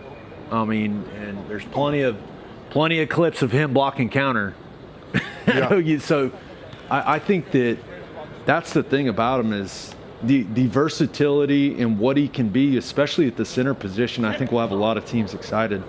He looks good opening his hip there and running. They're just basically seeing, okay, how does this guy move? Outside zone is a massive play in the National Football League, and it should be. It's God's favorite play. But they want to see how he can turn and run. One of the things, and once again, not to get too center nerdy here, but one of the things he'll learn is you got to throw your head on outside zone. I know that sounds strange. Okay, but- take us through throw your head. well, you're the first thing you're moving, like you're moving your foot and you're opening your hip, and some guys leave their head behind, and your body goes where your head goes. Absolutely. So when you snap the ball and turn, you want to throw your head to the side you're going to your outside zone, and that will take your body there faster. So you're throwing your head, keeping that chest down, throwing your head, and it's really, you just practice it over and over and over again. And actually, I don't need to get this detail, but actually one of the most effective things you can do at the center position in the NFL is block inside zone like outside zone initially. Throw your head, make that guy feel threatened like he's going to get reached, Here we because go. that's the cardinal sin. Oh, here we go. You got the 08 Heisman winner, slinging Sammy B, talking to Sooner offensive coordinator Ben Arbuckle. There's Coach Coos, quarterback coach. I imagine those guys stay in touch quite a bit because old Sammy B knows what he's talking about when it comes to breaking down things at the quarterback Yes, position. it does. Guy is a brilliant football mind. Sam Bradford drafted 1 overall after that pro day that we talked about. Let's be real, they're probably talking about golf. Yeah. Are you watching the players? Do you see the players? It is going on today, round number 1. Dude, players today. I watched them live golfs in Singapore late last night. Did how about former Oklahoma golfer Anthony Kim winning out there on the Live Tour? That was awesome. I don't know if AK Amazing thought he'd comeback. be weaved into the OU Pro Day broadcast, but here we Oh, are. I'm sure he's watching. Yeah. That was, how cool was that? No, Oh, just seriously, a fantastic story for everyone. I haven't been glued to a television for golf like that in a long time, man. I text Teddy. I was like, you got to turn this on, bro. Golf is easy to watch and fun to watch when the guy you're cheering for hits every single putt he looks at. No question. That was crazy. Playing good golf again. I mean, he's a former Sooner. We always are cheering for those guys. You were mentioning Lane Johnson. 14 years in the NFL. It'll be for Lane running it back. Number 4 overall pick to the Eagles. Yeah, I'd say they got that pick right. I'd say a pick well spent. He was one of those guys where, you know, didn't really know what to expect draft-wise until he went and, like, he's one of those guys that the combine pro day stuff is, like, a huge factor in where he got drafted because he was an extreme outlier in all of his events, which is, you know, just incredible. What do you run, like 4.7 or something like that? He's quarterback turned tight end turned Hall of Fame tackle. There was a brief stop at D-line in that process as well. And then there's going to be a lot of people that take credit for him moving to O-line. But you go ask Lane who talked him into it. He'll tell It you was the me. truth. It was me. Teddy It was Lane, Teddy right? Lane. No, I could not be prouder of that guy. Going to be a first ballot Hall of Famer. Just unbelievable story. And one of the most, well, a lot of people may not know, just one of the most detailed O-linemen you're going to find. I mean, just everything, has a plan for everything, knows the offense inside and out. And they just made I was talking to them last night. They just made a change at their offensive line coach, and he was already talking about the new details of what they're doing, how they're doing it, how he's going to adjust his technique, how he's going to adjust his training to what they're going to do offensively. He is the ultimate professional. Comes to technique, strength, attention to detail. He's incredibly smart.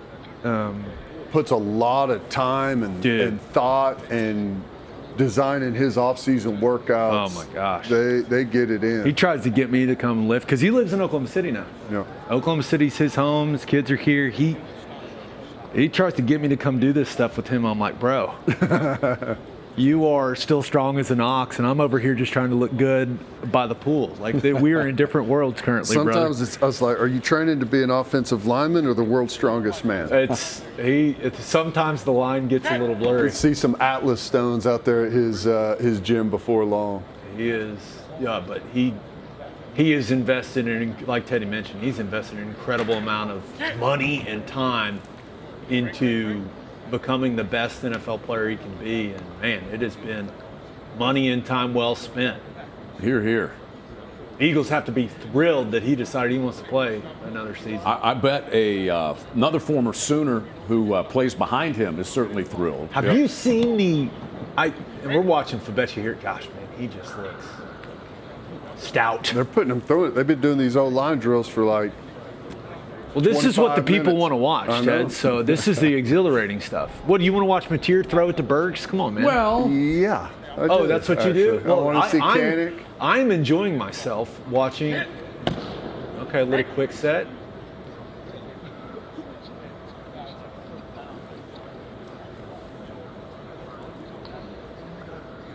Now we're going to widen out the alignment, adjust your set accordingly. And that's the thing is, you got to be able to, I always compare setting at O-line to like a pitcher. You can't just have one pitch, man. You got to be able to do different things. You got to be able to change it up, and that's your feet, that's your timing, that's the way that you use your hands. Punch them with two hands, punch them with independent hands, flashing your hands, getting guys to throw their moves. Like that's the type of stuff you want to sit down with a guy like Lane Johnson and talk about it. You got to have a plan, and you got to have different plans, especially when you are trying to block the absolute creatures that play defensive line in the National Football League now. defensive line, Teddy, is that the biggest group of physical freaks in the NFL these days? They're all. I mean, you freaks. could say that, but pick a position.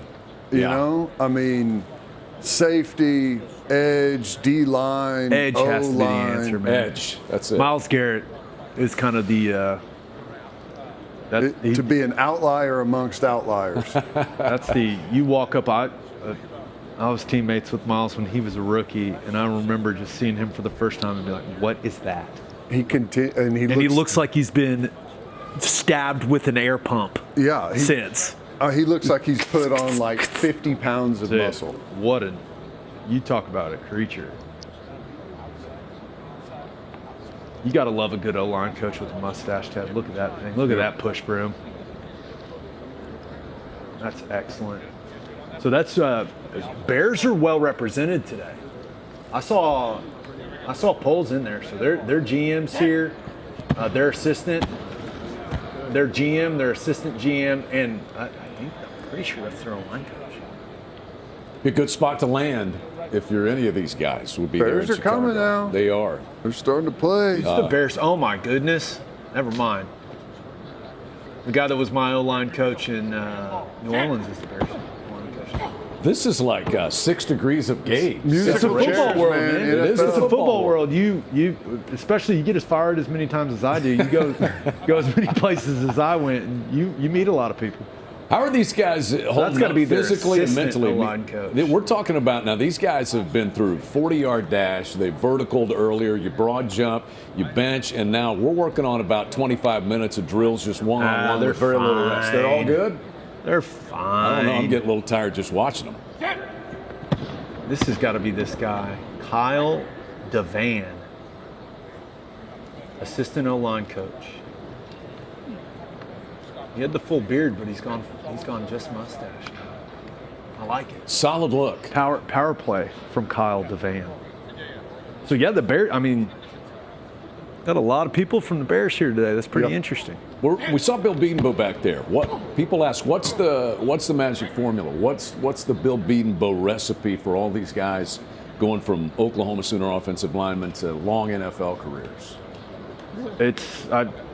He's as good as there is, man. He's as detailed as there is, and that's one thing you're going to get. You're going to get a football-educated offensive lineman if you're drafting a guy from Oklahoma right now. And I've said this a lot in the past, and it continues to be true. Because a couple times a year I'll go sit in a meeting or two with Bill. Just kind of I'm a fly on the wall in there, just absorbing what he's teaching. And I think the thing that separates him from the vast majority of O-line coaches is what he teaches you about defense. That was the biggest influence he had on me, was teaching me how the defense could attack us. Because normally, as an O-lineman, as an offensive player, you're like, okay, what's my job on this play? And if you have the knowledge of what the defense should look like with the formation you're in, if it looks different, then you go, okay, something's up. How are they going to attack us? The job of the guy you're blocking, it's even better. And you hear Venables talk about it a lot. We need our offensive guys to have a great grasp of defensive football. And he mentioned in his press conference and on his interview he did with us on the pod, like that he's been working with John Mateer on that, teaching him defense, teaching him how defenses can attack you, teaching him what to look for. And Bill was and continues to be excellent at that when it comes to the O-line piece, like teaching what the defense should look like, how they can attack you, tendencies, demeanor, like all these different things, safety rotation, backer alignments. And he's had some real good canvases to work with as well. Yes, That helps. and then he does a good job of getting large humans here. So you combine all of it, but everyone's involved, right? The strength and conditioning group, like you got to develop, because O-line is a group where you don't show up as a freshman as a finished product. And even these transfer guys that we've kind of plug and played with these last several years, you still have to develop them physically. And then Bill does a tremendous job with the technique piece, feet, hands, head, balance, all that stuff. And then what I think the football IQ piece, teaching the game, is where he's as good as I've been around. Day's likely done for those two guys that we just saw, Derek Simmons. Go drink a beer, Simmons. The hay's in the barn for them. We'll see about maybe any individual visits that those guys may get. But Williams and I think, Simmons. And in all seriousness, Derek Simmons has some good tape. He does. I think most people will view him I thought as an interior guy. that drill work there, I thought was the best he looked all day. He's a better football player Yeah. than he is an athlete. Yep. And if you had to choose, if the choice is, hey, or is this guy a great athlete or is he a great football player? Give me the good football player, Yep. But I do think, and this was something that was, discussed in his time here. I think some of the medical situations he had will create a bit of an uphill battle for him with some teams. But remember, all you need is one. You just need a chance. Need one team to give you a chance, and then you get the opportunity to make a name for yourself when you get that chance. So I clearly will all be rooting for him. Oh, their assistant O-line coach Clayton Woods in the background. Big week for that guy. Wedding on Saturday. Oh, okay. Yeah. Big week for that guy. going to the defensive line group here, Dominic Williams, Marvin Jones Jr. will be put through their paces. Dominic Williams, 6'1", 302 were the measurables. Long arms, though. Just going through some hip explosion here. so now he come Abnormally out of the long stand. arms for a guy that is built the way he's built, Ted, Yep. which is good. That's an O-line nightmare right there. Short, stout, strong, super long arms. That's Yep. that's what you wake up in the middle of the night. You go, The guys what? don't go anywhere, and it's hard to get into them at all. He's a fire hydrant with long arms. Good way to put it. But I was, he's one of those guys where you look at like the weight, and it's not like he's a super heavy guy. Ted, he did a really good job of anchoring the middle of that Sooners defense, not playing at a super heavy weight. I think he was 302 at the combine. Yeah. Now, I think he was listed during the season as like 325. So he's one of those guys that Ooh, if he Darrell needs to Williams. balloon up, he can balloon up. Trench mob. Darrell Williams doing some O-line training right now. Are they coming this way? I need to get one of those hoodies. That's sweet. I'm gonna text him right now. I need one of those hoodies. Darrell Williams, drafted by the Panthers, 4th round pick, 2015. And good to see him back here. Keeping it defensive. Teddy, take us through what they're looking for here. Just some reaction drills, little get off, just simulating like a D-line stunt, like a pirate or a rip off an edge, and then getting vertical, and then a reaction on the coach here. Just some quick twitch, get off stuff with reaction built in. Surprised are Mason Thomas not doing anything? No, I don't. Not really. Again, Film speaks for itself. Film speaks for itself. Still- Ran a solid 40. Lost his hat. Lost his hat. Kind of same thing with Grayson Holton. I know he jumped in there on bench. Was wondering if he was going to do some of these drills, but when you go and perform the way he did at the combine, the hay's in the barn. There's Arm That's Mason. also his performance at the Senior Bowl. Yep. Where you're actually playing football. I think ultimately what Grayson did at the combine's great, but I think when you talk about increasing his stock, I think his performance in Mobile is the most important thing he's done in this pre-draft process. He was an absolute beast down there. Mm-hmm. No one could block that guy. No, he's checked every box and, gathered more and more attention along the way. Had a really good senior season for Oklahoma. Some of the loudest plays we saw from the defensive line came from him. And, you can go back to pretty much any of his years and see plays like that. Then you go to the Senior Bowl, stand out, kind of be the talk of the workout days there. And then back it up with another really good performance at the combine. I mean, I don't know that you could find any other individual player who, you know, starting from a year ago to where he is today, has improved his stock more. How about R. Mason Thomas, as Brent Venables describes him, a finisher, a closer, and closed and finished so many plays for the Sooners. A 4.67 was his 40-yard dash time at the combine. This looks exhausting. You know, it's interesting. It's not very long ago, Gabe, that a guy like R. Mason Thomas would be A tweener? Yeah, and you've seen some more edge guys in the NFL that, you know, not just every guy's going to be 6'6", 280 pounds like Myles Garrett or whatever he is. Like there's some different body types out there. I mean, Benito's a really good example. Benito's not this massive hulking edge guy. He's a quickness guy. He's a guy that, you know, has a motor, plays really hard, is fast, pursues the ball well, and gets probably as many like clean up, broken play sacks as he does just going out and beating somebody. Yeah, I think that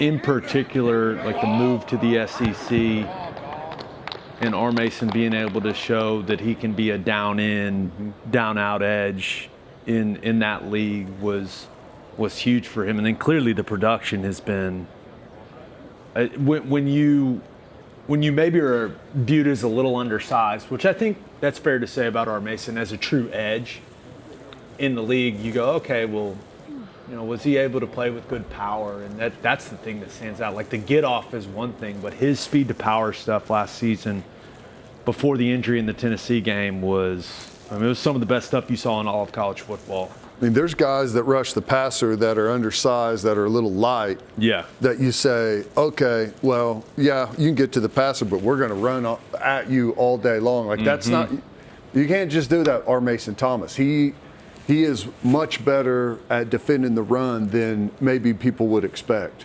He was first team All-SEC, which speaks highly. Yep. As he should be. And you remember he missed the last couple games. And there's, I mean, there's the Jaden amount Jackson. of draft picks at edge in the SEC is always staggering. Ted, I'm going to get you one of those hoodies that Jaden Jackson's got. That's Looks good. cool. I don't know what's going on there, but I think you'd look good in one. How about, Teddy, with R. Mason Thomas in particular, the difference in Oklahoma's defense with him and without him? Because you mentioned he was out for a few games, markedly different in what he did for others when he was out there on the field, just his presence. No doubt.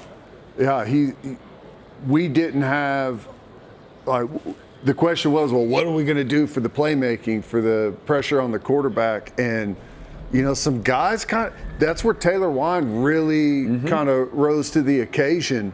But, you know, it's been funny watching R. Mason Thomas. It's like whenever he's missed some time, you kind of forget about him. And then whenever he steps back on the field, it's like the first play, it's like, oh, yeah, that's what it's like to have him back. I mean, I go back to that Auburn game where, you know, he got that horrible targeting penalty against Temple and comes in the second half. I think it was first play or definitely first series of the second half in the Auburn game when he can finally step on the field, makes a big sack.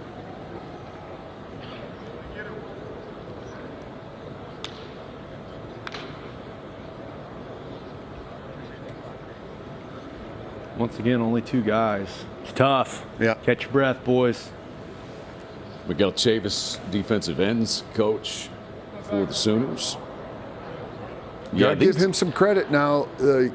A lot of these guys, R. Mason Thomas had some early injury stuff, first couple of years of his career. I think it was an ankle, lower leg, stuff that he was battling through. It was just hard to stay on the field. And, you know, look at some of the development of these guys that PJ has just slowly and steadily gotten better and better and better every year. I think he's primed to have a really, really good senior year. Taylor Wine, obviously, burst onto the scene last year. You know, a lot of people, someone, I don't know who, if it was a scout, said that looks like Oklahoma may have 3 first-round draft picks on their defensive line for next year.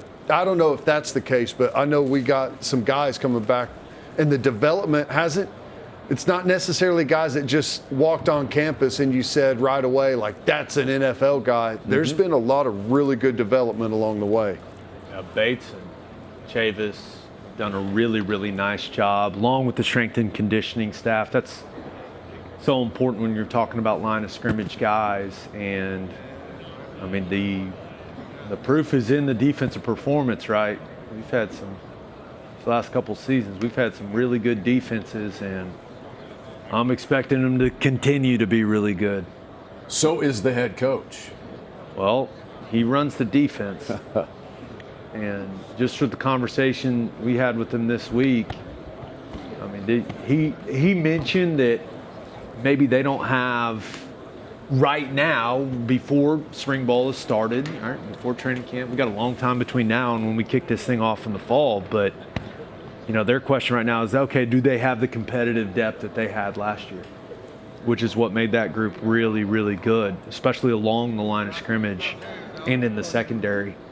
And I think that's one of the big questions coming into spring practice for them is, okay, how is that competitive depth developed?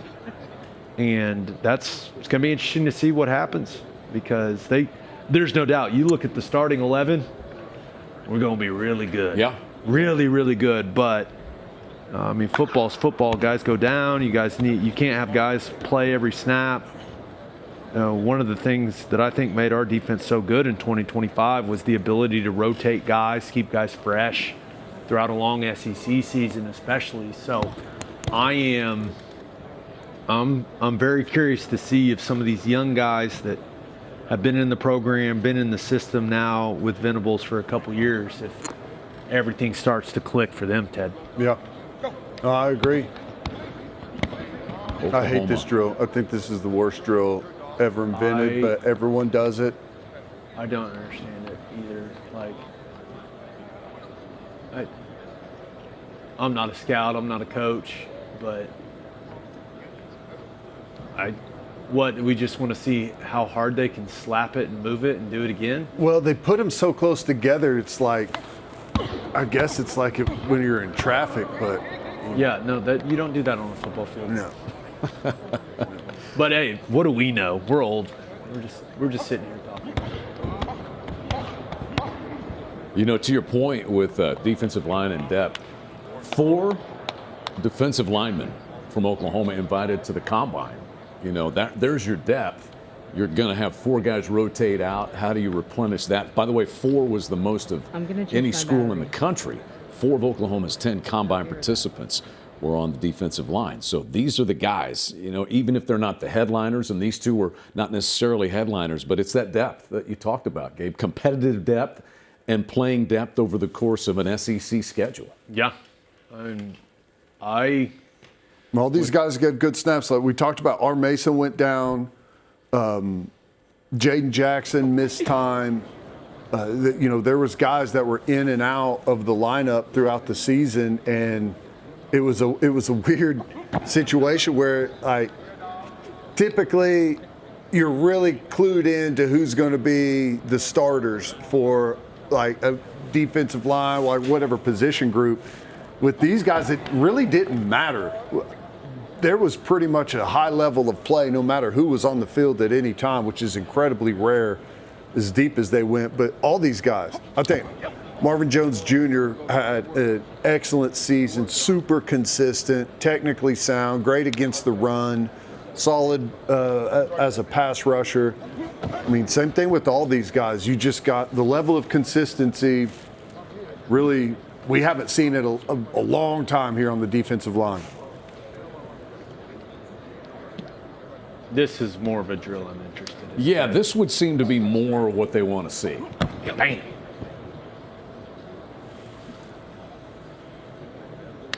Good pop, good explosion, going from 2 hands to 1 hand, controlling the offensive lineman, using your link. That's one thing that Marvin Jones Jr.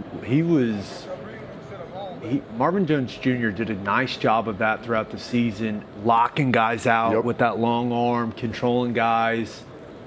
not giving up ground. I thought that was the strength of his, Ted. Oh, yeah. He was a strength of his and really a strength of our football team. You think about Marvin Jones, Taylor Wine, PJ, R. Mason, those guys were really good playing some of those, whether it's head up six on a big tight end or against those tackles, held up really, really good against the run.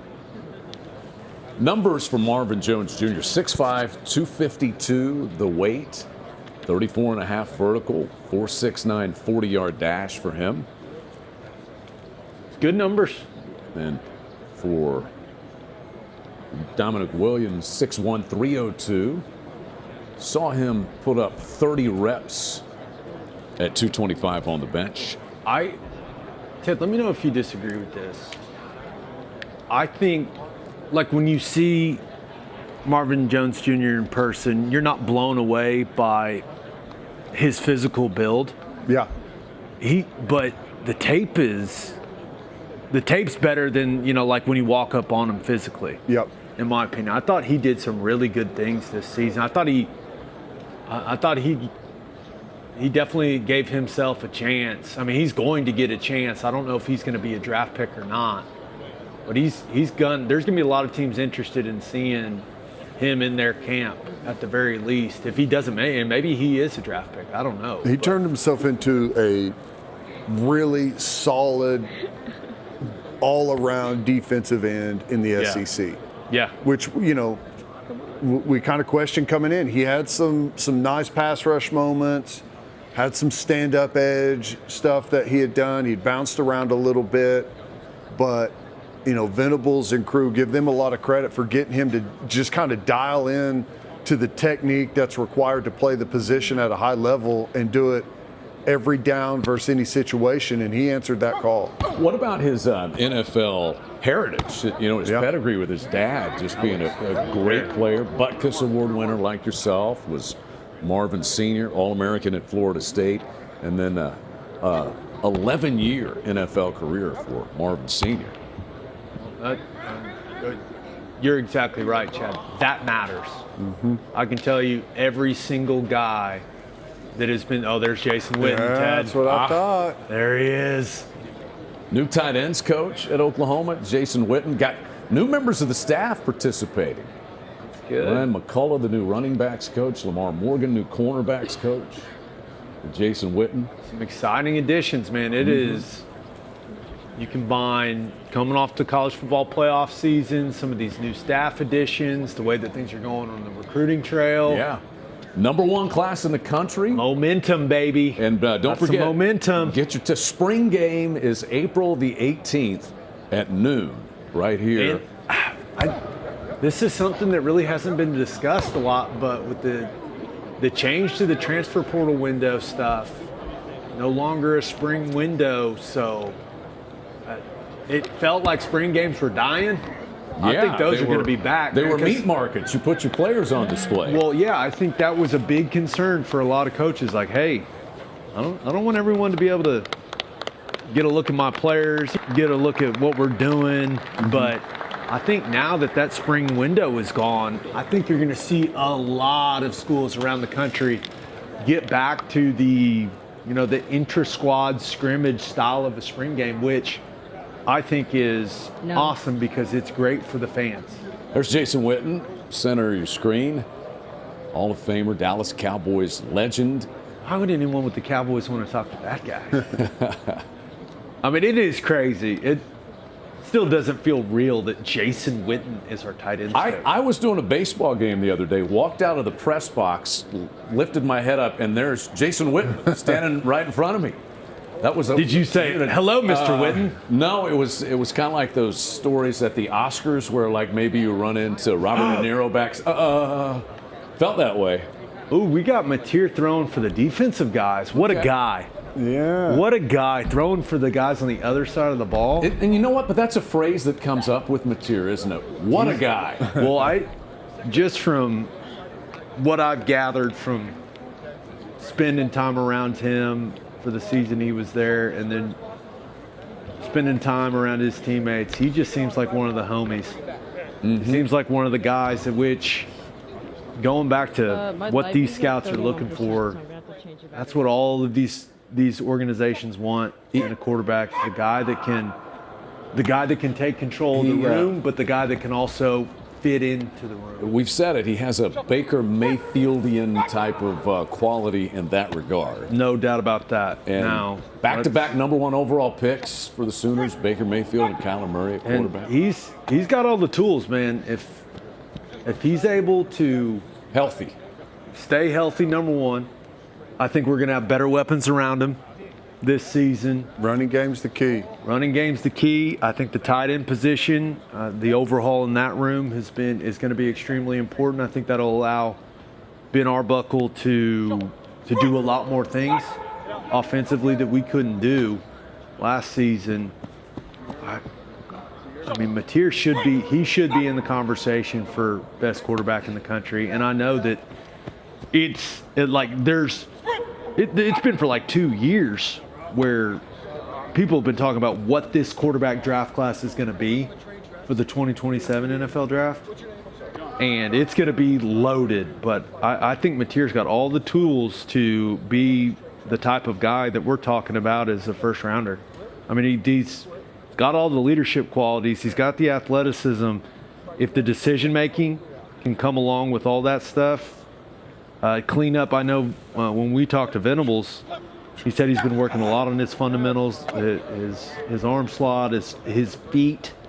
If that stuff can get cleaned up, man, watch out. He can be one of the best in the country. There's no doubt. Looking at linebackers here, Teddy, what do scouts want to see as we watch Owen Heineke and also a Robert Spears Jennings safety right here? How you look going backwards? It's not easy to cover ground, backpedaling, swiveling hips, keeping your eyes forward, staying as square as you can with your head and your back pedal. All these things. It's just how fluid are you going backwards and moving, and then being able to stop that momentum, plant and drive, and come forward after all the footwork, moving your hips, covering ground. Not an easy drill. Have to be really athletic and fluid, keep your cleats in the ground, keep your body under control, but still be able to cover a lot of ground. I mean, you got to remember, they're going backwards, swiveling their hips, keeping eyes on the quarterback while they're covering a guy like Deion Burks. So there's a lot to ask here athletically, so you've got to show that you're efficient, fluid, and don't go stumbling all over yourself as you're going backwards. This is Kendall Daniels. Smooth, man. That looks efficient. That's why going back to some of his testing times, a little surprising. Yeah. But, it's ultimately you're playing football. You're not running a 40-yard dash. It comes down to what it looks like on the field. So I think the drill work may be Kendall's biggest strength today, Ted. I like Spears how Jennings. snappy Heineke looks in all these drills. He does. How don't about wanna- his story? He honestly hasn't done this for that long compared to a lot of the other guys, as he's a former lacrosse guy, Teddy. Yeah, just a fantastic all-around player. And, I'm kind of actually interested, after I learned that Bo Bentley was a lacrosse player, I think it's honestly a really good gauge maybe isn't right, but I think there's a lot of carryover. I honestly do. It's a physical Probably sport. this right here. The vision, like you have to be able to predict and try and there's a lot of movement on the fly. Football is a very static sport. There's a lot of finished formations, and we stop in between every play, but the sports that continue to move the ball, lacrosse, I think those guys develop the anticipation and prediction really well, the vision of the entire field. I don't know. I think there's something there with it. I actually like it. I mean, someone tells me that they've got a little bit of a lacrosse background. I don't say, well, what have you been doing? I think, that's interesting, and probably carry some really good trademarks from that over to football. I think you also think I would have been a great lacrosse player, which you probably would have been. There's been some really good football players that were great. Jim lacrosse. Brown. Jim Brown. Well, Jim Brown was good at everything. That's a good point, Gabe. One of the coolest moments of my life. Playing for the Cleveland Browns, sitting in the cafeteria by myself. Jim Brown comes and No sits way. next to me. No way. Asked if he can eat lunch with me. Wow. It's a big dude, isn't it? Dude, he had like a cane and stuff, and I was like, this guy could still beat me up. There's no doubt. Without the cane. And I was sitting there, and I've never asked someone more questions in my life. One of the coolest experiences in my NFL career, just is me sitting there with one of the most legendary players, and obviously was way more than that. Yeah. With kind of some of the Cultural influential stuff. icon. Yeah, cultural, however you want to describe it, and just getting to sit and he was asking me all kinds of questions about me and my family, and I was just sitting there like, it felt like I was in a movie. I was like, this is crazy, man. You kind of were. The 'Cause life story of Jim Brown. As you can imagine, they let Jim Brown they let him do whatever he wanted there in Cleveland, and he had a really sick jacket on too. I was just like, this guy is so cool. Man, I'm telling you, Heineke looks really good in these drills. And so does Marvin Jones Jr. moving around out there. I think this is kind of important for him to be able to show, hey, okay, if I'm gonna be a little lighter of a guy on the edge, like, can I drop a new coverage? Can I be a little more multiple? And he did that stuff in Venables' defense, but just showing that athleticism, showing that fluidity when it comes to your change of direction, looking natural, doing these drills, that'll be important for Marvin. They'll be keeping an eye on that for sure. But Kendall Daniels, you look at the times he put up today: 4.75 in the 40, a 29.5-inch vert, 4.32 in the shuttle. But I think people will turn on the tape, and that's going to make people go back to the tape and go, okay, do we see something here? Because, I think he plays faster. I never would have guessed that would have been his 40 time watching him play. But as you said, then you watch this, and it's just there's more efficiency with it. He's got that defensive background where, Right. he's done some of these drills, so just comfortable in space. I mean, you See how look at smooth that him. is. He's a guy that he looks super smooth, but it's harder to see how quick and aggressive Heineke looks. But Kendall Daniels actually covering a lot more ground if you see how far he went in the drill. So just because he's got that big gait and super smooth. How about we just saw Robert Spears Jennings go through it a moment ago. There's Marvin Jones Jr., as you said, trying to show that versatility, multiple love it. positions for him. How about Robert Spears Jennings? We really haven't talked all that much about him because of what his 40 time was. What we saw him lay down, it's kind of a mic drop moment. How about all these other things we're watching RSJ go through today, Gabe? Yeah, I think that, he did the vert this morning, put up a 38, which checked the box. I know that these guys are getting so big, strong, and athletic. It's like if you don't have a 40-inch vert now, you're like, what's wrong with that? But 38, that's at that size. It used to be 36. Like, if you got the 36, like, you are, like, You're good. That freak. Now it's 40's the new number. Yeah, but that's I think,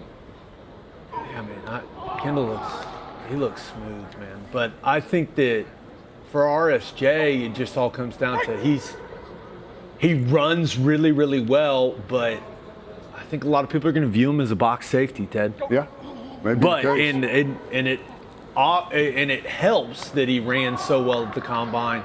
But the thing, when you think about his career at Oklahoma, he was kind of the physical tone setter coming. That's what he was. Not Lean the heck into out it. of you, Yeah. safety. Yeah.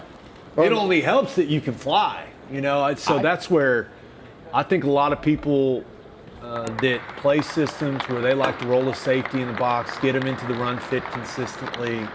I think those are the style of teams that are going to have their eye on RSJ. And then there's going to be some people that go, hey, he runs 4.32. Can we make him a big nickel? Like, can we make him a versatile chess piece in the secondary?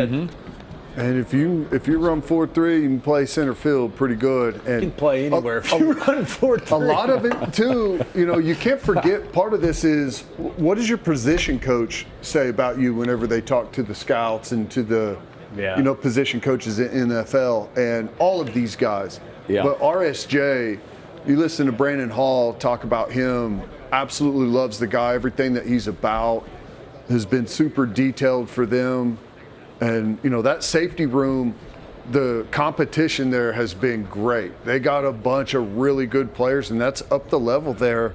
And all those guys are really, I mean, just buttoned down across the board, responsibility driven, technique driven, good teammates, good in workouts, you know, guys that do the right thing off the field. So Here we go. All right, so now John Mateer is going to throw Deion Burks, Keontez Lewis, and Jaren Kanak. But first, look at this. it's like someone's doing it with a joystick, doesn't it? Jeez. Center of gravity just perfect. Keontez Hey, okay, Lewis. Keontez. That looks pretty dang good for Keontez. That looked nice. Kanak is just he's such an interesting athlete, man. Yeah, project him at the NFL level. Both of you. Just give us where you see him. Where might scouts see him? I think is a bigger question. I think there's a lot going for Kanak. First of all, he can really run. He's got the offensive background. He's got the defensive background. A lot of teams are going to go, that's a perfect special teams guy. Yeah.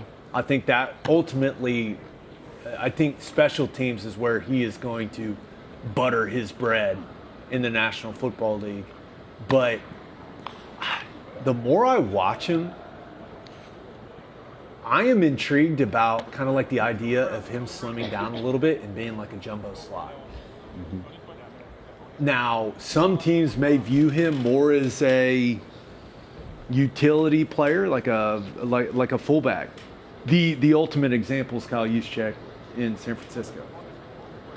That's if he can be that, he's going to play for forever. How many systems legitimately have Well, that that's the piece? thing, is that Shanahan system. That system is one of the most popular systems in the NFL now. But it takes a coordinator that's willing to use a roster spot on that type of guy. When you're talking about making the roster, I think at the very, very least. Now, I expect Kanak to make a roster, make a 53 because of the special teams component. I really do. And but you got to have an offensive play caller that's willing to put a fullback out there on the field, put an H-back, whatever you want to call it. He is a pass-catching threat. NFL teams want pass-catching threats on the field. And that's my thing, is he can really run, and then everything matters. You're not going to find a better locker room guy. How about as a slot guy, as Gabe said, you know, you're looking at if he's a slot guy and Deion Burks is a slot guy. There's different kinds of slot guys. Exactly. That's my point. But They're Kanak different ran, guys. what was it, 4.52? Mm-hmm. I mean, it's not 4.30, but he's also, let's say he was 235 pounds at the combine. 45 pounds heavier. Yeah. Let's say you get him. What does he look like? How's he moving if you play him at 225, 220? Well, And if you're a 220 Or do you pound want him slot, at that weight? he was a 10, 300-meter guy in high school. That's at right. That's what I'm saying. 210, That's what 250 pounds. There's two ways you could go. You could try to develop the physicality piece of him and turn him into kind of like this fullback H-back, and just try to develop that. And he showed signs, like when he played more of the H-back role for us in the 2025 season, I thought he did some really good things. You know, some of the split zone stuff. When he was blocking, good. He looks so good right now. When he was Mid-thought blocking, just stops you. yeah, when you see that. I mean, Burks is just. You get a view of how much ground he's covering from this end zone shot whenever he See, goes that's vertical. the type of stuff from Kanak right there. Just a little nothing wrong option with that. route out of the slot. Like, he's big, he's strong, he's sudden. I don't know. I think that out of all the guys going through this pro day, I think team by team, people will view him differently the most. Where it's like, hey, I want to do this with him. Hey, I want to do that with him. I think some teams will view him as like a jumbo receiver. Some teams will view him and be like, hey, can we put some more weight on him and make him a fullback? Yeah. Some teams will view him as an H-back, kind of a use check. He's kind of the example.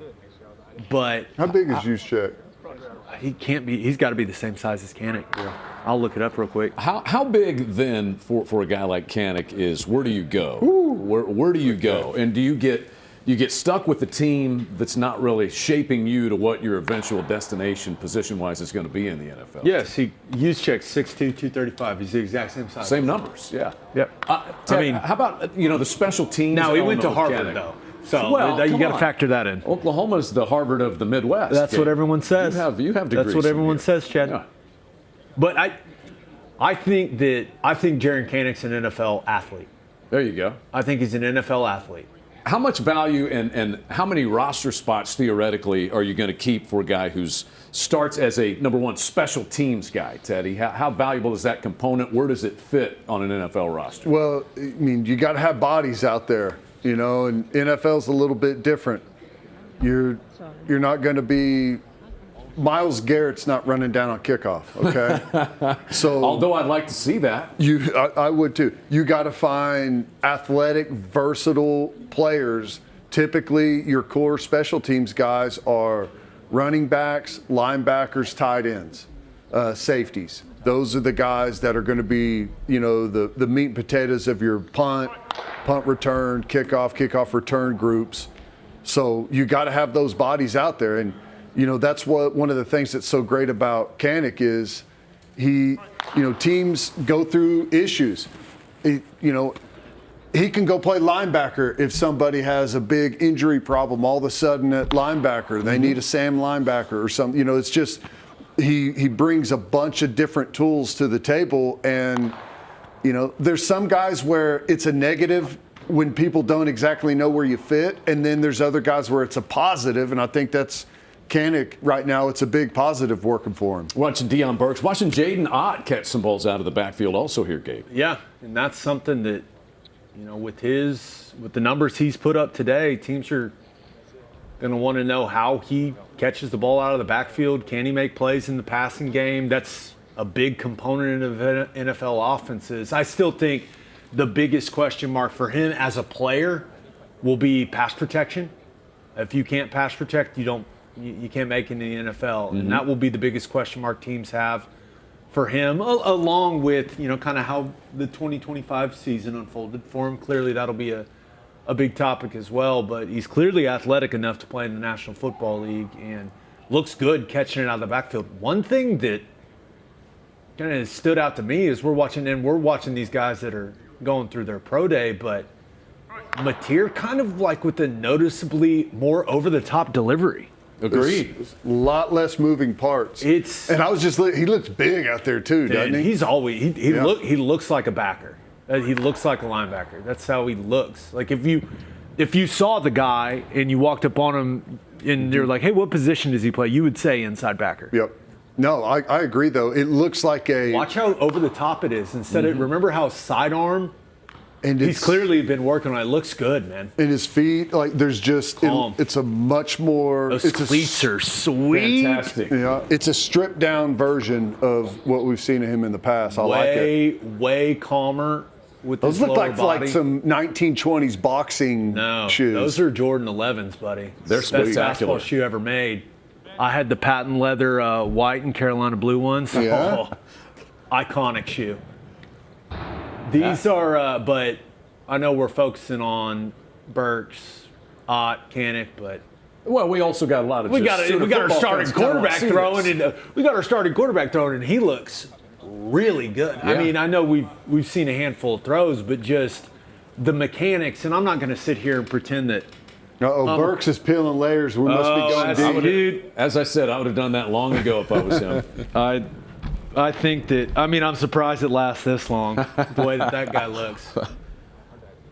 He is, dude, but you talk about an explosive, muscled up 180 pounds. My goodness. He's made for stuff like this. And it's frustrating, that he was kind of, hamstrung a little bit because of what the offense has been going through. The quarterback issues we've had, the injury issues. Not being able to have a consistent run game. Like he needs some space to operate, and we weren't able to present that to him with his time here. It didn't just all line up for him. That's right. The way that it needed to. Mateer doing a nice job of getting these guys a nice catchable ball. You're right though. Just look at it; it's just smooth and easy. It looks easy. completely different. Yeah. He looks. I mean, he looks way, way more polished mechanically. Just from what I gather from Chase Daniel and Dan Orlovsky's videos that they put on social media, as far as quarterback mechanics, he's kind of lining up with what those guys said is the right stuff to do. Yeah. It looks good, man. I think this group as a whole has been pretty impressive. Deion Burks once again at the top of the list, clearly. 10-11 broad jump, 42.5 vertical. That's elite of elite, even at his position. And then a 4.3 40-yard dash time that he laid down at the combine as well. You know, going into spring break, that's what you want the body to look like right there. Yeah, boys. headed for South billboard? Padre Is that a or Fort billboard, or Lauderdale. He's been, it looks like he's been training. And just talking to the coaches about him throughout his career, he's actually one of those guys they had to convince to kind of like tone back the extra stuff he was doing. Yeah. Like he's just someone told me he eats like the same meal for every meal. Well, I need to ask him. depends I'm on gonna what write that meal down. is. What is it that was meal? like, Could I get the think recipe? it was like basically Chipotle or something like that. Is Chipotle sponsoring this broadcast? If not, I'll tell you the funniest thing is I played with the guy Ernie Sims from Florida State, first-round draft pick linebacker, just an incredible football player. And he's maybe the most ripped person I've ever seen in my life. And I only saw him eat biscuits with honey and vanilla ice cream. Only thing he ever you're ate. saying genetics are important? Genetics play a huge factor. His mom was a sprinter at Florida State. Just Oh my gosh, that's the so furnace was always going. That's so good. College is some of the most jack guys ever. You're just like, this guy eats awful. How's he do this? Yeah. Well, He lives on milkshakes Genetics- and Swedish fish. genetics are important. Plays a large, large role. I tell people all the time. I love people coming up to us at the games and stuff when we're doing the radio broadcast or we're walking over from doing the pregame outside the stadium. Have a dad come up to me and be like, hey, my son's an O-lineman, what should he do? And in my head, I'm always thinking he should get a bigger dad. But it's just it's the truth. Genetics are a huge, huge piece, but they're not everything. Not everything. That's what makes football great. All right, what do we got here, Ted? What do we think? Little out route, little post. Slant? Is that what he's Coming back showing? to it. Yeah, I don't know. A little in breaker coming back to it. Come back to the ball. Do not wait on the ball. Run through. You'll hear him say, run through the catch. Let's look at Mateer. Gosh, Lee. I like Mateer's doing a good job of making it about these guys and not Yeah. about him. He's throwing them super catchable. He's not trying to rip anything. Yeah, he's just kind of putting it out there. He's trying to get Cannon killed. Just kidding. But he's done a nice job of throwing these guys nice catchable balls for the vast majority of this session.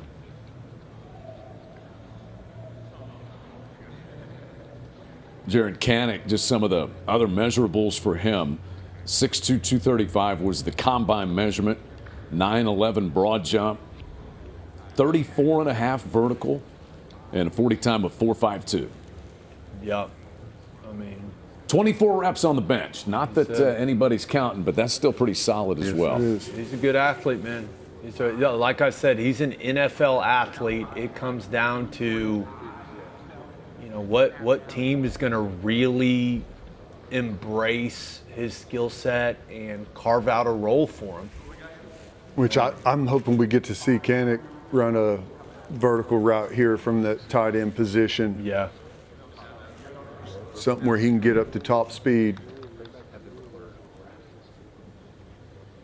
Kind of want to see top speed here, too. And this looks like it may be it. You're going to see top speed. Oof. That is crisp. Nice footwork on Back the feet. Someone should probably just tell Deion he's good. Like, hey man, I think we've seen what we needed to see. Hey, Now there's Jaden Ott lining up wide. looking natural catching it. That's a motion to empty, get a running back on a linebacker out there on the outside, run a little slant route, slant and go. Shutting it down. Zone, Ted. I got a guy over the top. I'm going to shut it down. Keontez was great working that hook, dig area of the field for us, like big target. There it is. In breaking routes, you're right, man. He was that actually after kind of the freak thing happened with him, and didn't have him for really much of the back half of the season at all. That was an area of the field, an element of our offense that I would say, I don't know, dwindled with his absence. You combine it with Mateer coming back from the injury and all that stuff, but that was a bright spot of his when he was available for us. Every team wants a guy that wants to work the middle of the field. I know that. Oh, Xavier Brewer in the background. Recently elevated. That's right. He's been good. Guy deserves it. He's awesome. He's a great coach. Like watching him. Venables is all about the guys that bring the energy, and X brings it day in and day out on the practice field. He's great. Congrats on the raise, big guy. All right, here comes Burks. Let's all just watch in awe.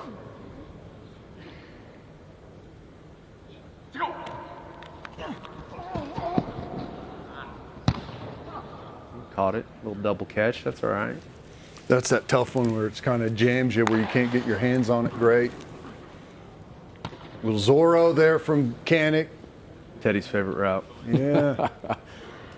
Getting those inside backers to widen out and open up the middle of the field. Getting out to the hook area. Oh, I'm running a curl. Oh, no, I'm not. And that's the thing about, and it happens in college offenses, but the NFL offenses, the route tree, the options on each and every play that are dictated, like your route is dictated by coverage. If they do this, you do that. If they do that, you do this. There's a lot more of that in NFL offenses. And that can be a bit of an adjustment for wide receivers, tight ends, like those types of players, those skill guys. But you get to dedicate your entire life to studying that type of stuff. We're pointing deep here. Maybe we're running some go balls on this. Here we this go. round. See if Mateer can hit the ceiling of the indoor with it. Oh, my bad, guys. Sorry about that. Oops. Oh, we got a little under center play action. The amount of money I would pay for us to actually do that is staggering. Lined up in a little wing alignment.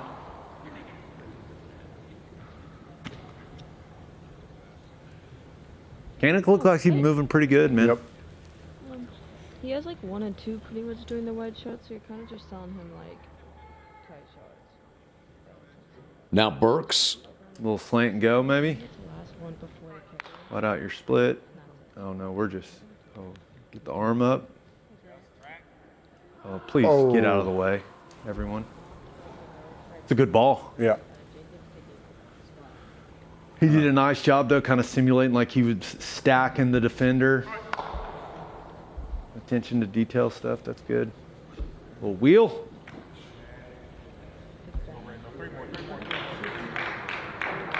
That's good. A lot to like about what Jay Knott's done today. Yeah, it's hard to. He's checked all the physical boxes that he needed to check. 40 and a half vertical for Ott today. 4.46 40. I will say one of the things about him is he is a lighter back, maybe not as like muscled up as some of the backs you're going to see go early in this draft, but athletically, he's done what he needed to do today, Ted. Yeah, it's a sport that's more and more played in space. Yeah. And, you need some big physical backs, and there's definitely a market for that, guys that can do everything. But there's also a market for the guys that are really good in the passing game, can get out, can run some screens, get in space, be a check down player that can make a couple of guys miss.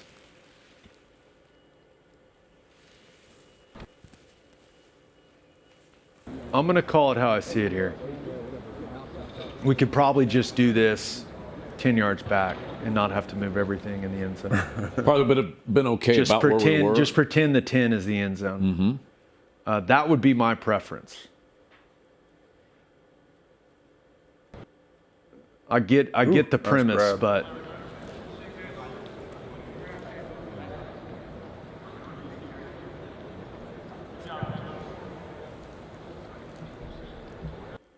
if I was them, I'd want to see Burks operate at, quite a bit out of motion. Play more. I think he's a slot in the NFL. Yep. Now he played some outside wide receiver, a lot of outside wide receiver for us. Satania got to operate in the middle of the field a little more, but I think he's a slot every day of the week. He's an NFL guy. Little spider 2Y banana. Yes, sir. A fullback H-back role that you were talking about for Kanak right there, Gabe. Yep, and you got to be able to execute everything as a blocker, right? You got to be able to check the box when it comes to the physical component of things. But Kanak's playmaking ability is, I think, the most intriguing part of his skill set.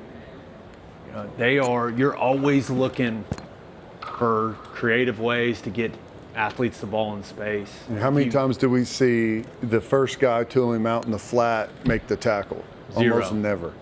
I mean, it's one of those things we're asking to see more of, right? Yep. Like, hey, just get the guy the ball in space out in the flat, let him go do something with it. But it goes back to what we were talking about earlier, is you got to have a team, and I believe that team will exist. You got to have a team that believes in his skill set and has that built into their offense, and really isn't going to be afraid to do it. I was seeing all we needed to see, boys. Of that guy, most definitely. And probably both of them, Ott and Burks, a lot from. Oh, Nope. I thought we were done. We're not. Oh, we're getting that little handshake. Go to John Mateer, the Sooner starting quarterback, to come over and throw. We're not We're done running yet. some plays. Okay. Under center. Oh, we busted out a. Oh, he's a lefty. I didn't know that. Oh, okay. Okay, over under number of times they practiced that. 5. That feels right. That feels right on the number. That feels right. 5. That was pretty good. I'd say 3 to 5. Nice toss. Draw it up. Camaraderie, brotherhood. It's good.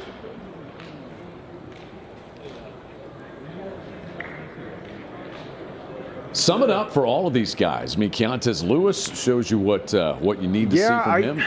I mean, I think you got to combine. It's a combination of everything, right? It's all the information. It's the film. It's the times. It's the drills, and then of course there's the, what type of dude is he? What's his personality? System fit. There's so many components that go into the evaluation of these guys, but that I just don't think there's any doubt. You think about some of the pro days we've seen over the last, let's call it 10 years.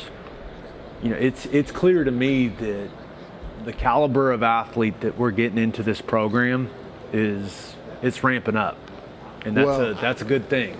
Yeah, you can almost gauge it by And how many human guys. evolution.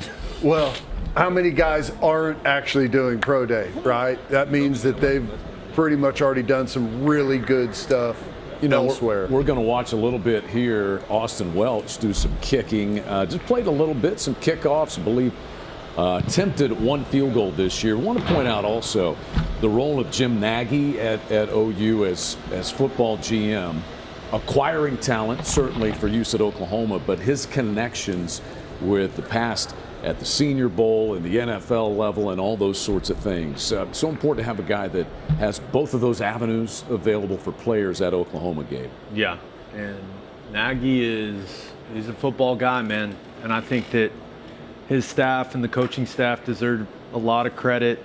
You know, they have developed a system here that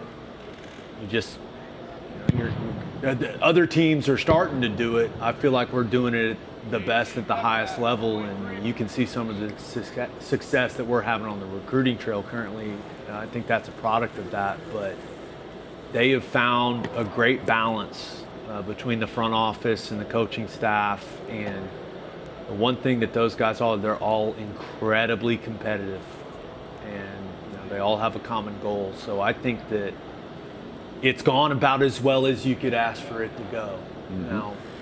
Now, everyone in the organization will continue to be judged by how many games we win in the fall, but right now, Ted, feeling really good about not only the talent we're bringing in, but the type of guys we're bringing in to this program as well. Yeah, I agree. I think that, really the first recruiting class that they've been able to be a full part of, getting to know these guys over the last year, and now really starting to get the commitments as you head into the 27 class, and you'll sign those guys later. But, it's hard to walk onto the scene and, try and convince guys to commit and sign whenever you don't have much of a background. But, over this last year, they've been developing a relationship with guys that are freshmen in high school, sophomore, junior, and you still have to start to develop those relationships early, and that pipeline is looking really good already